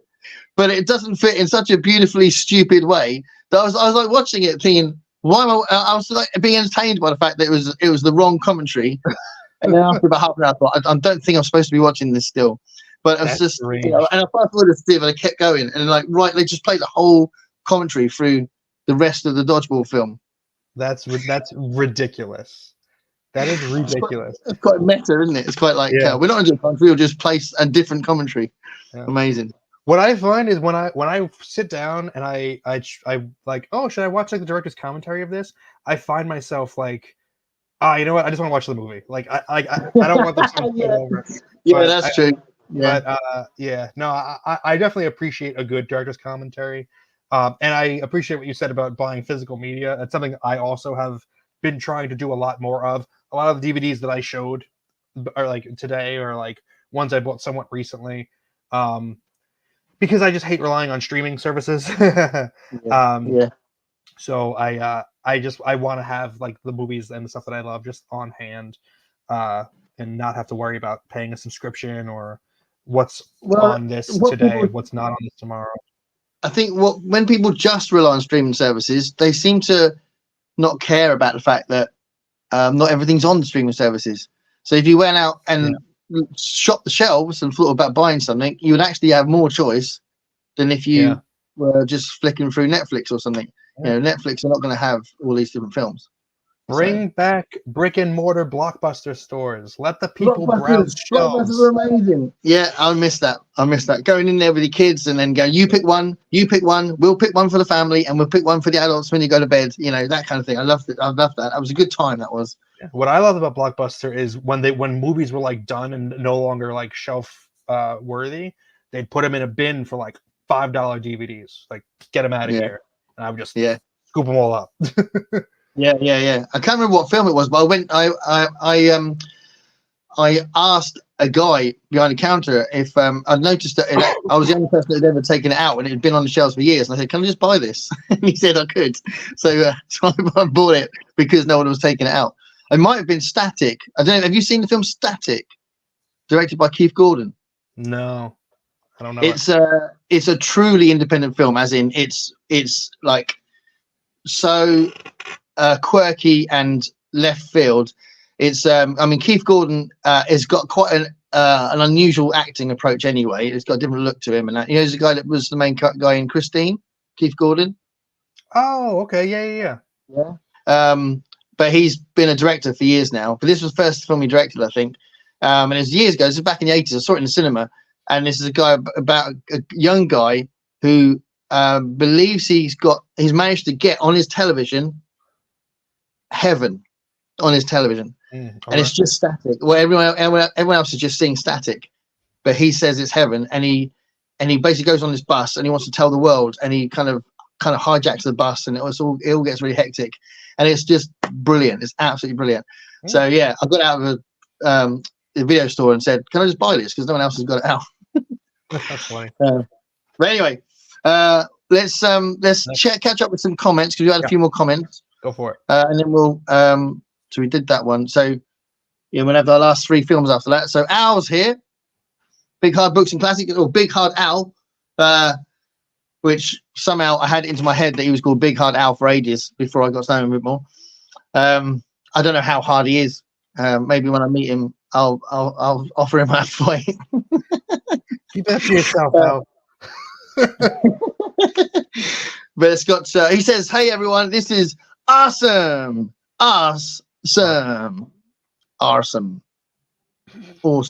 Yeah, that's right. That's the old. Me and MJ were not arguing. We're discussing this the fact that because Americans say awesome. And it sounds like arse. Then it sounds a bit crap. Whereas awesome sounds more positive. I think But what do I know? I'm just some English guy. No, I say awesome because You say awesome. Yeah, well, I'm in New York, so we have the New York accent. So it's awesome coffee, water, water, Okay. stuff like that. So, I like that. So you keep going. Dave says, Brian, you'll need to talk to Olive about Stupid Cupid. I don't read such smut. I love it. So we need a reaction video from Olive about Stupid Cupid. And Dave says, hi, Alan. He says, hi back. The Almighty Ohms here. Sadly, they say we have lost 50% of pre-1950 films and 30% of modern ones have been lost. Yeah, I mean, that's the thing. That these things won't get put on streaming services. It's like, it's also what I feel about the secondhand market in CDs and in books as well. Yeah. There's so much more you can find in the secondhand market than you would on the shelves, in general. Not everything stays in print because of demand purposes. But also there are some stuff that just like, that's amazing that people don't know about that, just gets lost. I mean, I've got 1,000 comic books to the left of me that I try to buy stuff that is never reprinted because like otherwise it's just lost to history, and I'm just like, you got to try to salvage these things. No, absolutely. Yeah, good point, Al. The other Al is Big Hard Al here. Dave says Americans do not say it like that, Gareth. They don't say it like that. MJ is misleading me. What? She can't do that. I'm an innocent man who's just going to listen to everything that's said to me. Where are we? Awesome is my least favorite word. MJ's the best. Is MJ still here? Al says, tell me about it. Some of my favorite authors and translators are out of print. Yeah, exactly. It's just one of those things. So keep the things you have. Don't persuade yourself to get rid of these things. Hoarders are geniuses. I love secondhand. I find so many good books and movies from it. Yeah, absolutely. And then that's a reference to a previous conversation. Right. So live streaming is fun. Okay, so we've got 3 films to go, and 2 of them are Kubrick films. Yes, they are. So the first one, well, the second one, the first one. This is just my favorite, one of my just favorite movies. It's a very important movie to me. It's what kind of started my love of movies as an art form. I think it's the most artistic horror movie ever made. That's The Shining. This is this was one of the first movies I ever saw as a young person that made me sit up and realize that there was something to movies other than like Space Jam, and I love Space Jam because I'm a goon that grew up with it. But like I remember seeing The Shining for the first time and like being enraptured by it. Like it was like I was like 10 years old or something, and I was like, oh, this is real. Like this is what a movie is, and it fascinated me, and it started my journey towards wanting to talk about movies and write about movies and see as many of them as possible.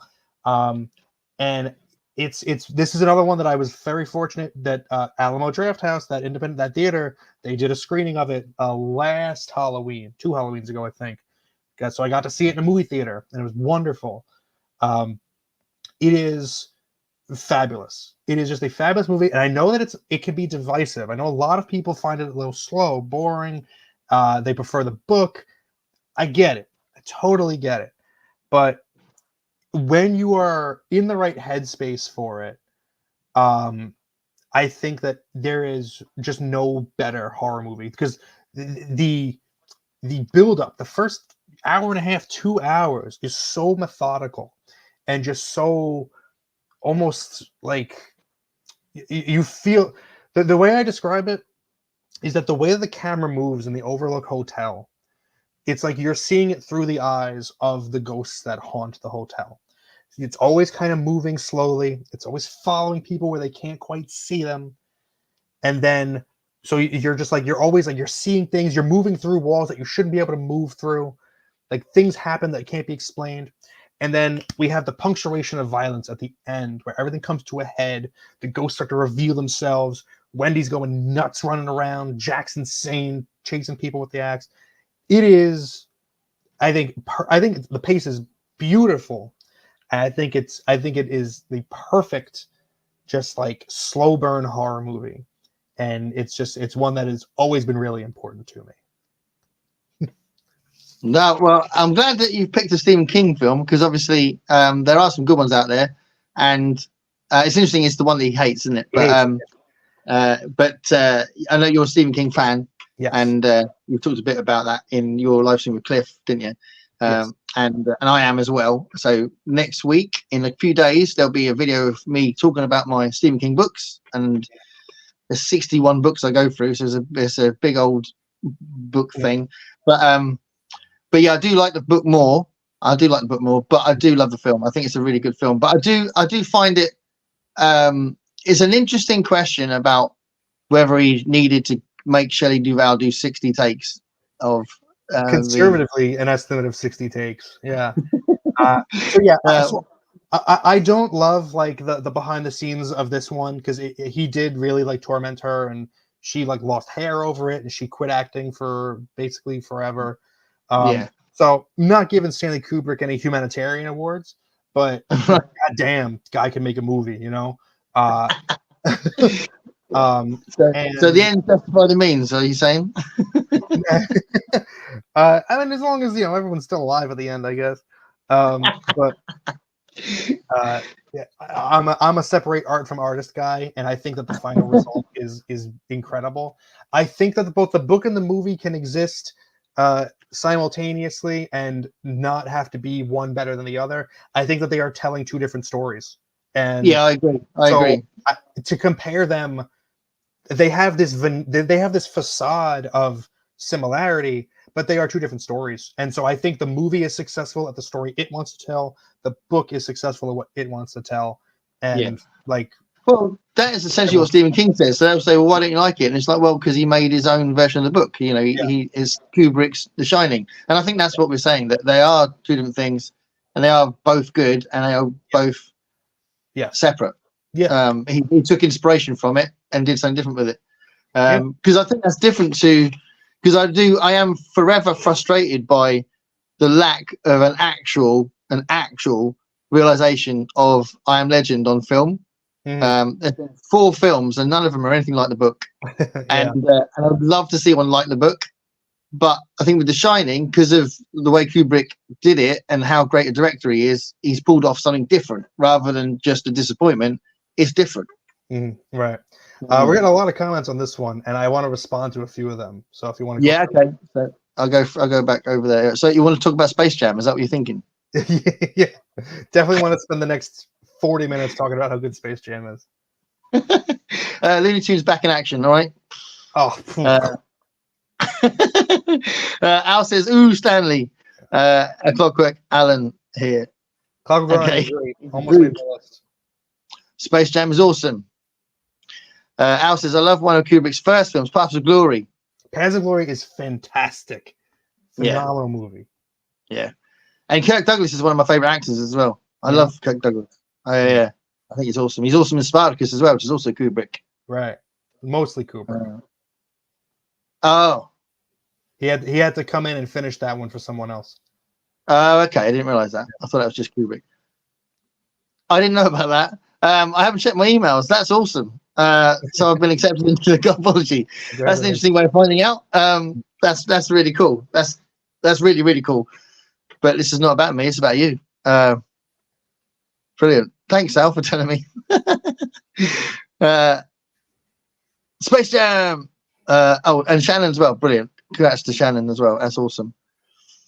Lots and lots of Native American references in The Shining. Yeah, this is one of those things where like the people who get deep into like film like theory and like what is he really trying to say?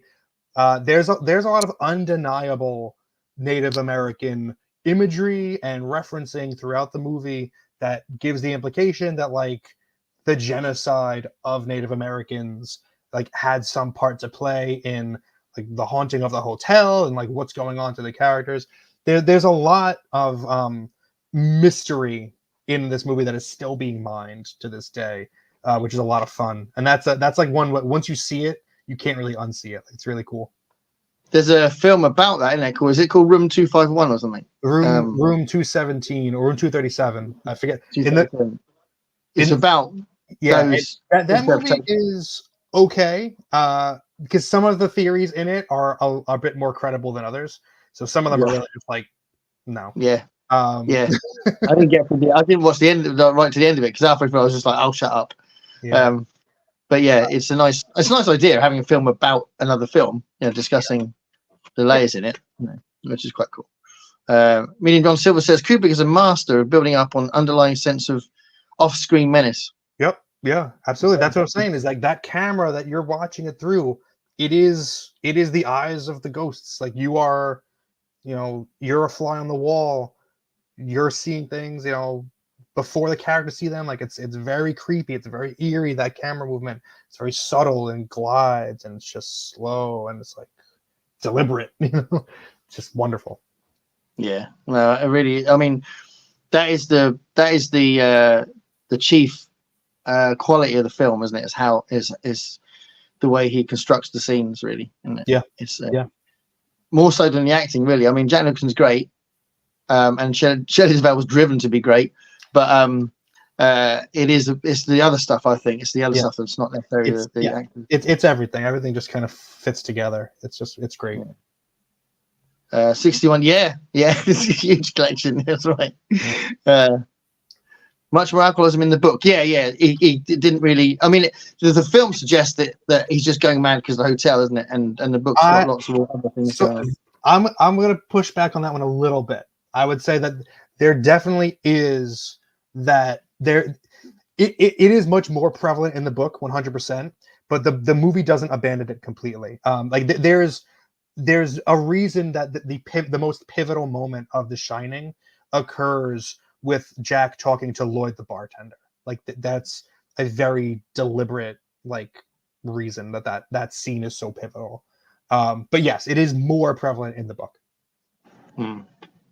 Brian says, I've always thought The Shining and The Howl portion 2001, I don't think you should do that, Dave, have a similar feeling of claustrophobia and dread. Either setting would drive me insane. Yeah. Well, you'll be talking about one of those films in a minute. Do you want to say anything about that comment? Yeah, I mean, absolutely. I mean, there's definitely a similarity there. Of course, I mean, it being the same director, you can kind of see him using similar techniques. Yeah, I mean, absolutely. The astronauts being trapped on the spaceship with him, or being trapped out of the spaceship with him is yeah. I mean, in the vacuum of space, it's horrifying. It's absolutely claustrophobic and terrifying. Yeah. It's 217. That was what it was called. So in the book, it's Room 217. In the movie, they change it to Room 237, and so the documentary is called Room 237. Right. Jack and the bartender scene. Yeah, so he's agreeing with you on that one. Yeah. Awesome. Right. So we've got a couple left.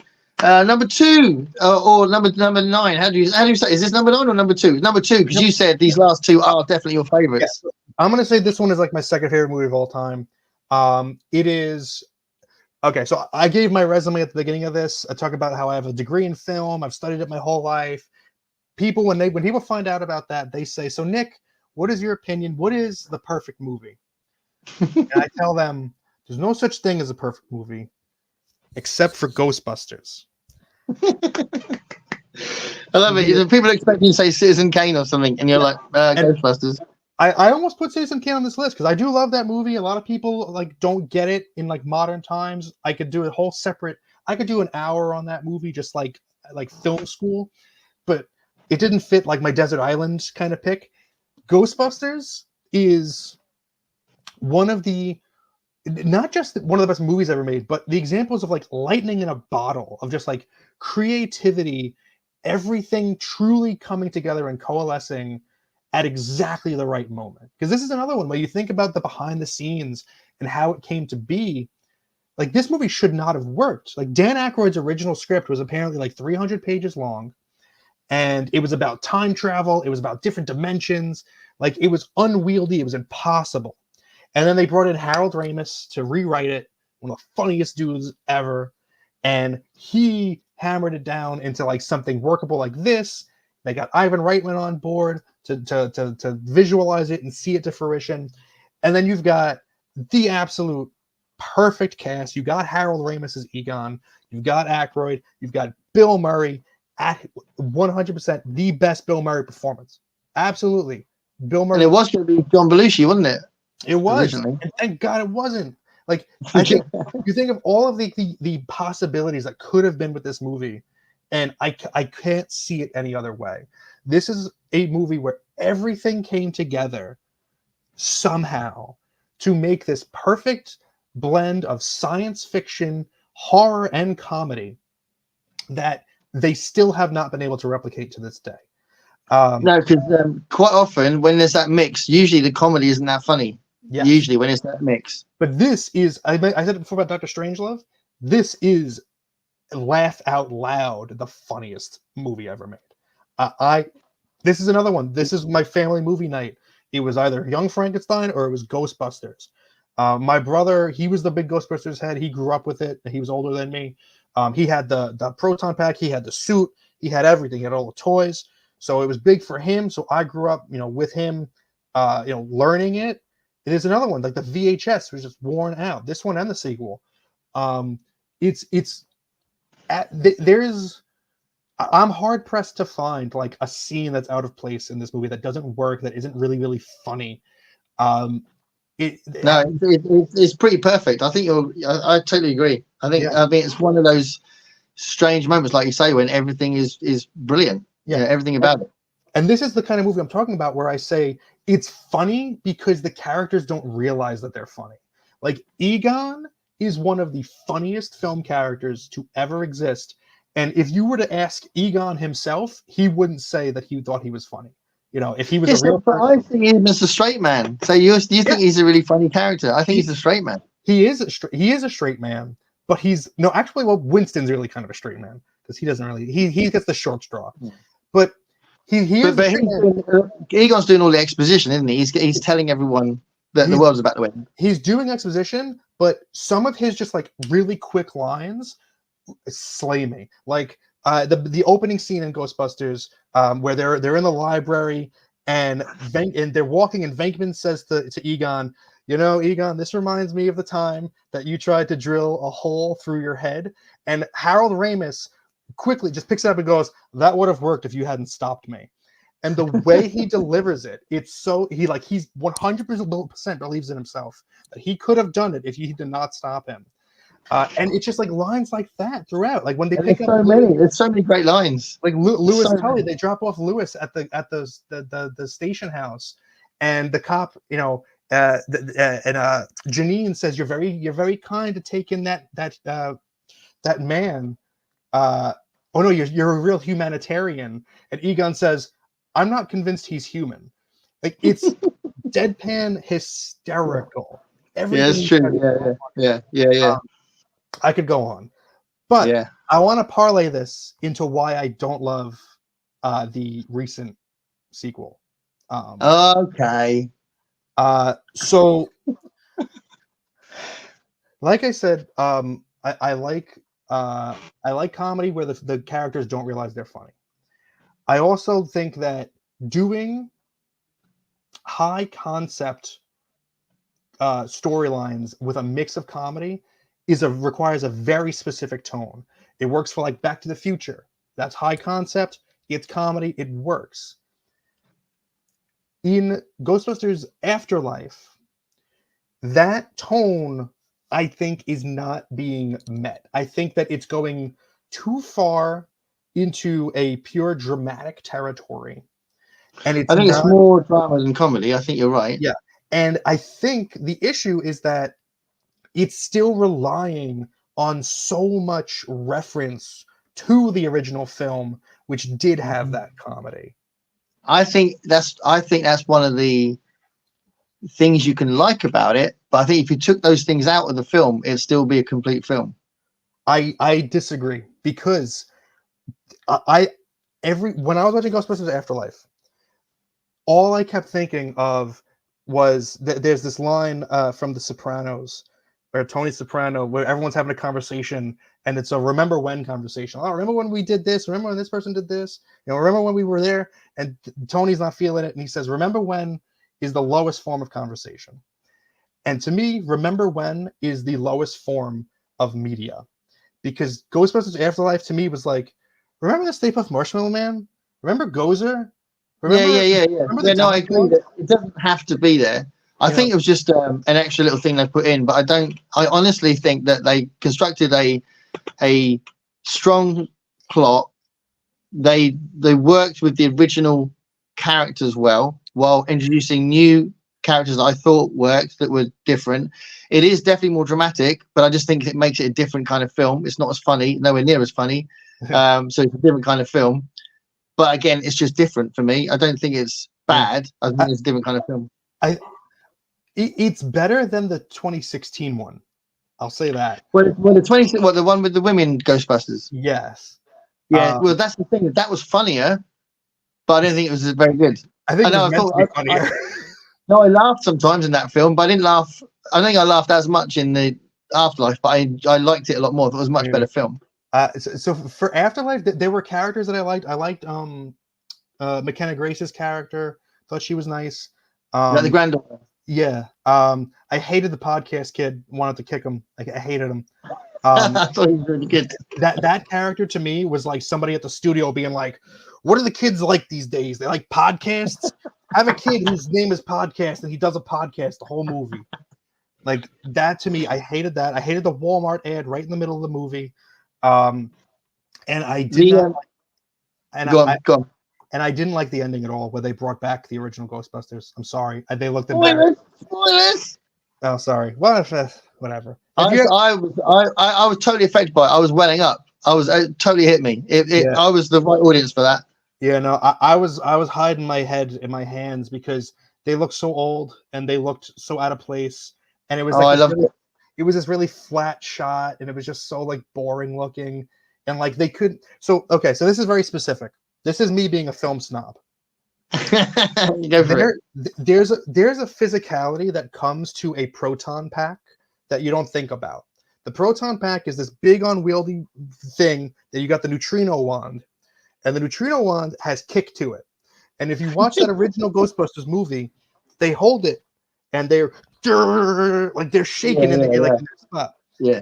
And at the finale of Ghostbusters Afterlife, because the characters are old, because the actors are old, they don't have that physicality anymore. So they're just standing there and they're just, and they're not fighting the proton pack. They're not fighting the kick.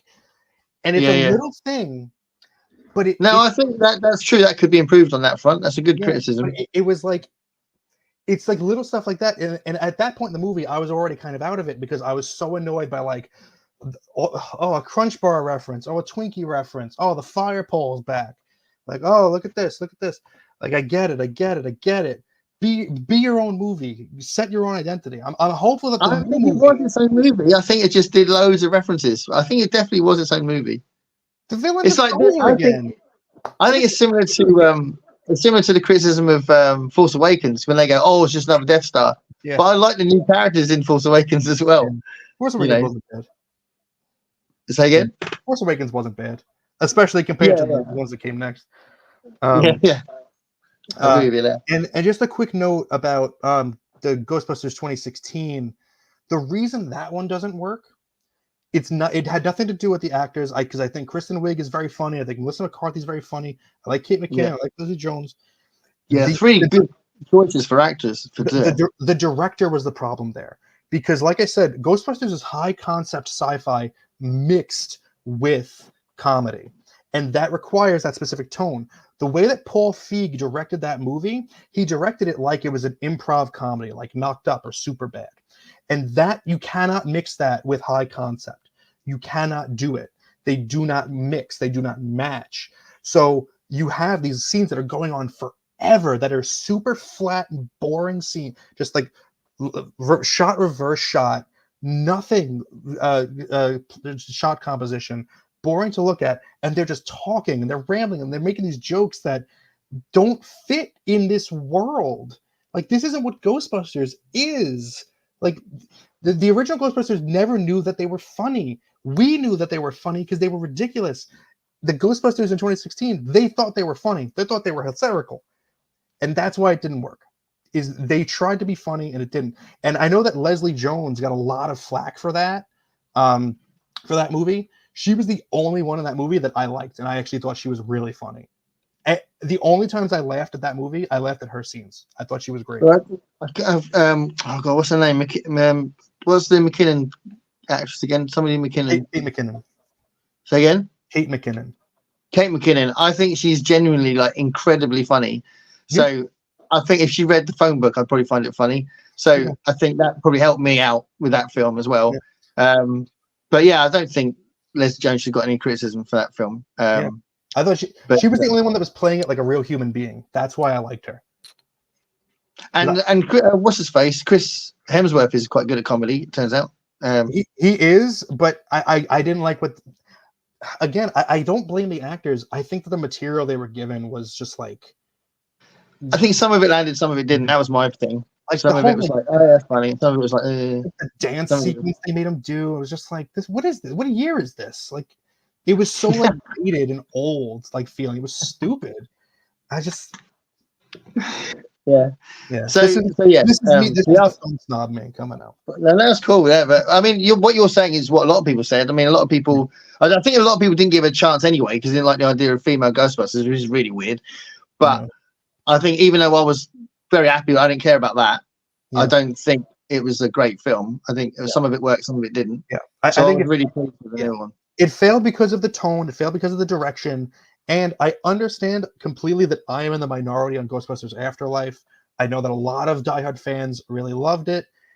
And I didn't hate it. It's not like I thought it was a bad movie. I just thought it was very misguided, and I thought that it lacked enough of its own identity. Like having Gozer be the main villain again, I thought was just like, we did this already, you know? Like just all of those references kind of bugged me. It's just that remember when, and it really irked me because I want a new. If you want to give me a new Ghostbusters, give me a new Ghostbusters.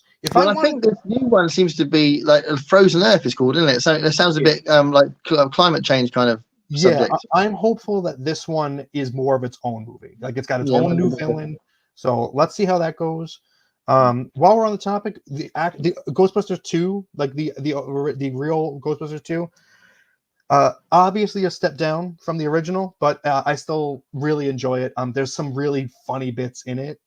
It's definitely less strong than the original. I think it's a big step down. I genuinely can't tell you how much I love the original one. I'm glad it's your number 2 because I really love. There's such a big part of my life, Ghostbusters, and Ghostbusters 2. I was still quite young when that came out, so I was still at the right age for it. But I remember thinking this is nowhere near as funny, and it's nowhere near as good. I didn't even like the idea at the time. Maybe I was a bit cynical, but I didn't even like the idea of the whole plot being solved by everybody holding hands and being all lovely. That was a bit like the positive vibe. Yeah, so yeah, Ghostbusters 2, I don't think it's that good, but Ghostbusters 1, incredible. There's good bits in it. I like Janos Poha.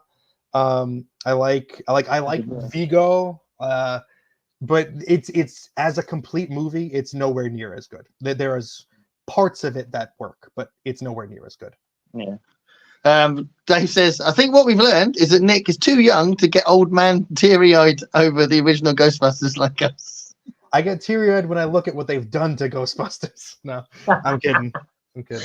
No, I was really, really moved, and I thought they'd done it just right. It was like you knew it was you didn't know it was coming. They kind of kept it secret, but you thought it might come, and then the plot was constructed around the idea that if it did come, it would make sense.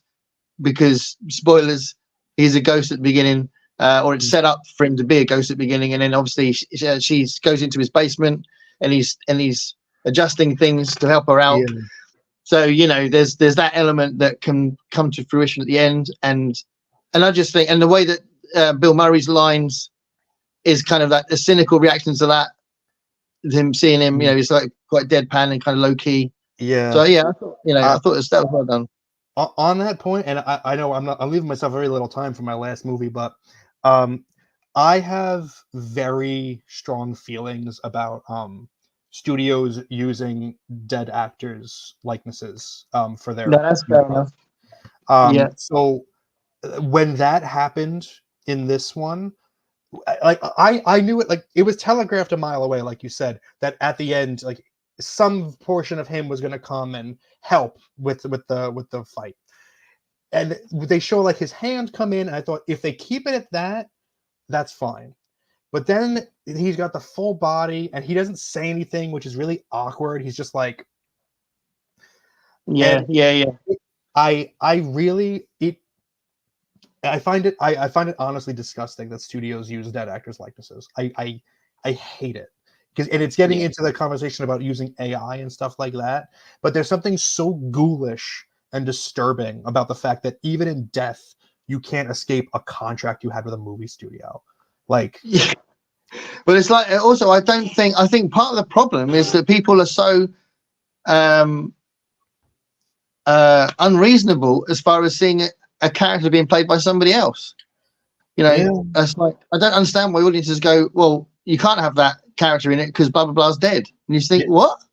you know what my answer to that is? Make new characters. Oh yeah, yeah, yeah, yeah. No, Make new, obviously, of make course. new Which content that people like. Nick, Nick, Fall back Nick, on the Nick, old Nick, stuff. Nick. Most films have got new characters in them. It's only occasionally we get these films Yeah. that refer back The to another studio film. ones, the studio ones, it's all sequels and reboots and Yeah, shit like that. that's why they're event films because they're referring back to something. All these films that appear in our cinema for 2 days, there's Yeah. tons of films that come out all the time that do have new characters in it, but nobody cares. Absolutely. So that's another conversation about what people want, and people want repetition, don't they? So there is a thing there, but yeah, I wish people would be happy to see other actors playing characters that they're familiar with. You know what I mean? I don't understand why people are really funny about it.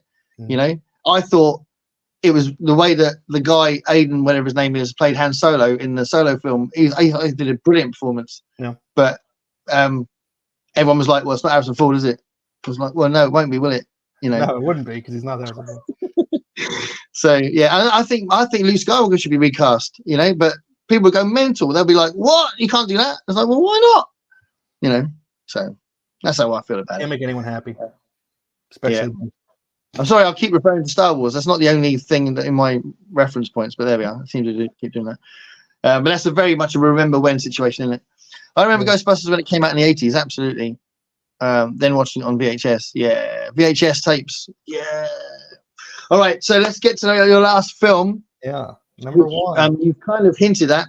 Yeah. So this one is no way around it. I think that this is the greatest movie ever made. It's open to debate, but personally, I think that there's nothing better.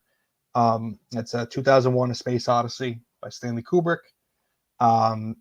This is, funny enough, the first couple times I tried watching this movie back in high school, I failed at it. Like I couldn't get through it because I didn't get it. I was like, this is slow. Like, what is this? Like, nothing's happening. There's no talking. Like, this is just one of those movies where like, oh, it was good back then. And then I don't know what it was, but at some point I sat down to watch it again and I got through the whole thing and I was like, wow. Oh my God. Wow. It is, I think it's the best science fiction movie ever made. I think equally as excellent as Stanley Kubrick is at his direction, the effects by Douglas Trumbull are unbelievable. For 1968, the way that the spaceships look, the way that space looks in this is something that, again, like modern movies still are trying to achieve what 2001 did. Like they wish they looked like this. You know, other movies have gone close, got done well, but the fact that they did it in 68, like it's astounding. And this is the movie actually I mentioned earlier when way back 40 years ago when we started this conversation about Mulholland Drive. I mentioned that people talk about how this is a movie that has many interpretations. Like, oh, it's a challenge, but you could bring your own thoughts to it. And I think for some part of it that is true, but I think that there is a pretty clear story here in 2001, and I think all you have to do is pay attention. And I think for a lot of modern audiences that could be a struggle. Try to avoid looking down at your phone, and just watch the movie, and you'll get it. It's all there. Like, the ending is the only thing I would say is truly ambiguous about like what's really going on with the Star Child. But even then, like, you could put it together. You could form a good, solid theory of your own, like with all the evidence given to you. And I think it's just so methodical, and it's because it's broken into 4 parts, and each part has something important to bring to the table and important to say. The score, the use of like the classical music, to making like the spaceships like a ballet in space, like it's just incredible. And this is another one that benefits from a theater experience. I got to see this in 70 millimeter many years ago. There was a restoration done by Christopher Nolan, or rather it was an unrestoration. It was just like the original film print in 70 millimeter, with none of the dirt or scratches cleaned up off the film. And it was like a religious experience for me. It was beautiful. And it's just a movie that is so enthralling and created one of the most important, impressive characters of all time in the HAL 9000. It's just like its iconography is undeniable, and its influence is undeniable. So that's my opening thoughts. I'll pass it over to you. No, yeah, I agree. I think it's an amazing film. I think it warrants rewatching. I think the first time you watch it, you might not be in it as much, and then you might like, I don't know. It might be the case that you're not even engaged as much as you might be the second time, because you're more used to what you're watching or something. I don't know, but I do think it works better second or third time. I've seen it a few times, and it's a very powerful film, and I mean, hugely influential. I think it's a good choice. Yeah, absolutely. It's not in my top 10, but it makes perfect sense that you say it's the greatest film ever made. Yeah, I think so. I think it's. I'm a huge fan of like when visual effects can be done and be done really impressively well. I think this is a movie that succeeds at it and has something very important to say. And I love the human sequences with particularly the HAL 9000 sequence, easily the most famous. I love that the HAL 9000 has the most emotion and the most humanity than all the other humans in that he interacts with, and how we are getting the idea that we get more robotic as time moves on. As things become automated, we lose our humanity because we let everything else do things for us. So we become slower, we become a little bit more dull. You know, these incredibly impressive, amazing technological advances are viewed with dead-eyed stares because we're just so used to them, and just everything is just easy for us. And we reach a point where this computer is the only thing in the movie that has feelings. It's wonderful. It's just wonderful. And then of course you get that psychedelic ending, which I'm sure audiences got a kick out of if they would drop acid in theaters back in the 60s. This is a movie that gave it out in 68. Yeah, 68. They might have given it out in the theaters. Yeah, you know what I mean? And this is great because this is the movie that he made. This was his first movie after Dr. Strangelove. He did Dr. Strangelove and then did this. Talk about freaking range, man, as a director. Oh God, yeah. You look at Kubrick's catalog as a whole; it's amazing what he put out there. Yeah. He was he's not a genre guy, was he? He was a I'm gonna just make works of art kind of guy. Kind of, but he would go into genres and he would say, I'm going to make the most beautiful movie in this genre you've ever seen. And that's what he did. He did it with this 2001. He did it with The Shining.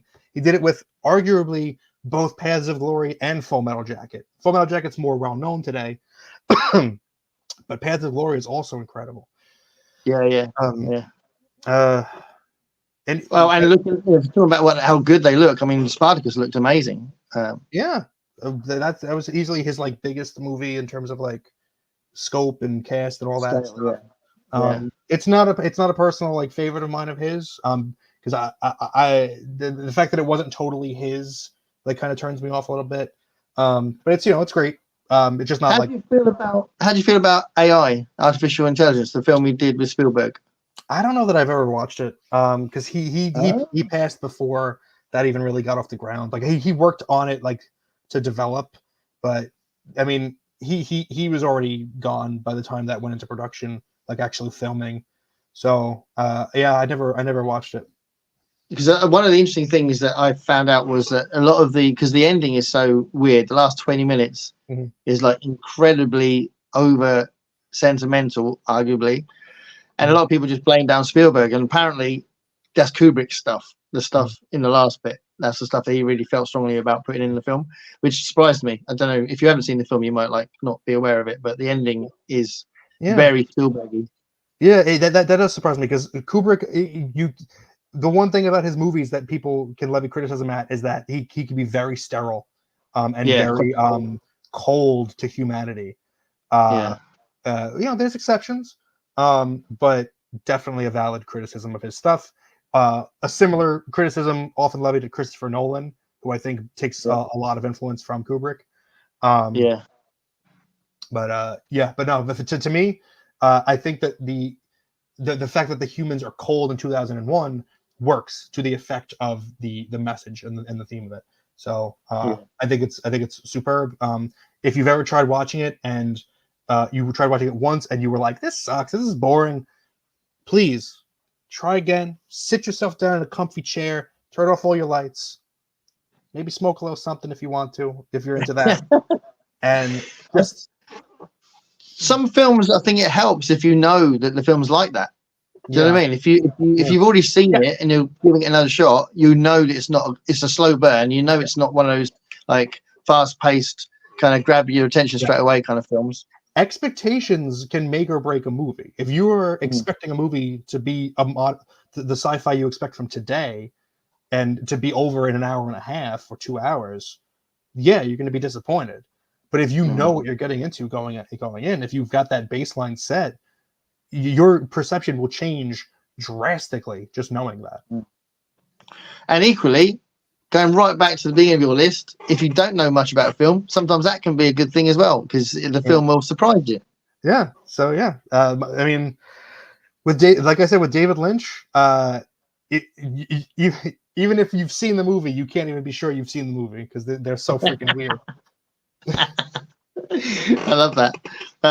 Okay. Just before I go to comments, one thing I thought about while you were talking about 2001, I think it'd be really cool. I don't think you've done it yet. If you've seen these videos that come up on YouTube recently, people putting up their top 10 favorite science fiction films. I haven't seen any of those. So I'd love to see yours. I could probably work on that. Yeah, maybe I'll do that because I don't do a lot of like non-book content, but I do some. Like I'll talk about Buffy the Vampire Slayer quite a bit because I watched it again recently and I love it. So I could probably make room on my schedule for some movie talk. Yeah. Right. Okay. Let's have a look. So let's go back to the. We've got some Hitchcock stuff going on here. Oh yeah, so they were asking if Hitch made my list at all. Yeah. So Medium Stones. Yeah. Did Hitchcock make? Was it near your list? Did you have some consideration, some films that nearly went in there? Honestly, it wasn't too near. Although, I mean, I've seen a lot of Hitchcock, and I mean, dude is awesome. I mean, the movies are rad. Like Alice says, To Catch a Thief. I actually watched that for the first time this year. Thought it was great. Loved it. North by the Northwest is fantastic. Psycho is fantastic. Rope is great. Strangers on a Train. Shadow of a Doubt. Rear Window. I mean, these movies are awesome. I don't, but for whatever reason, they're not like personal favorites. I admire them for expertly made suspense thrillers, but I just never formed like that personal connection to Hitchcock the way a lot of people have. So Yeah. nothing against them, Yeah. just not a personal like thing for me. Yeah, that's cool. Yeah, so I was remembering that Mulholland Drive was your first film. I mean, David Lynch, Yeah. yeah. Mulholland Drive made my list, but also big shout out to Twin Peaks Fire Walk with Me and the show. Big shout out to Eraserhead. Big not shout out to his Dune, but shout out to Blue Velvet. Yeah. Brian says, "What do you think of Eyes Wide Shut?" I was hoping someone wouldn't ask me about this, so I'm gonna be honest. I've never finished it. Have you tried it a number of times? I tried it once, and I'll tell you what. I tried it once forever ago, and I just never got back around to it. Like it what I saw of it that first time, I just didn't really scream to me. I should watch it. I should watch it again. There's no reason I shouldn't. Well, Kubrick's your favorite director, and he's yeah. dead now. So you know that's missing. You know, there's nothing else coming out, so you might as well watch it. I might as well. Yeah, I gotta. You know what? While we're on the subject of Kubrick, I'm gonna throw this out there. That a lot of people. It's a very underseen movie of his, Barry Lyndon from 1975. Yes. Barry Lyndon is. I mean, I can totally understand why it doesn't get the play that all of his other movies do. It's a historical drama. It's like 3 hours long. Like it's very niche, but it's spectacular. Like it's wonderful. Like that. Yeah. That's another one. Going back to Seven Samurai by Kurosawa. Like every frame of painting. Like beautiful movie. And his use of natural light in that movie is terrific. Like just what he does with the candlelight is really beautiful. So check out Barry Lyndon, folks. That's one that people don't talk about. Yeah, no, absolutely. Well, I think that's it. We did it. It's been a very cool discussion, and I hope that thousands of people watch this over the years and are inspired to watch these 10 films. I hope that the people making new Ghostbusters movies watch this and they learn lessons.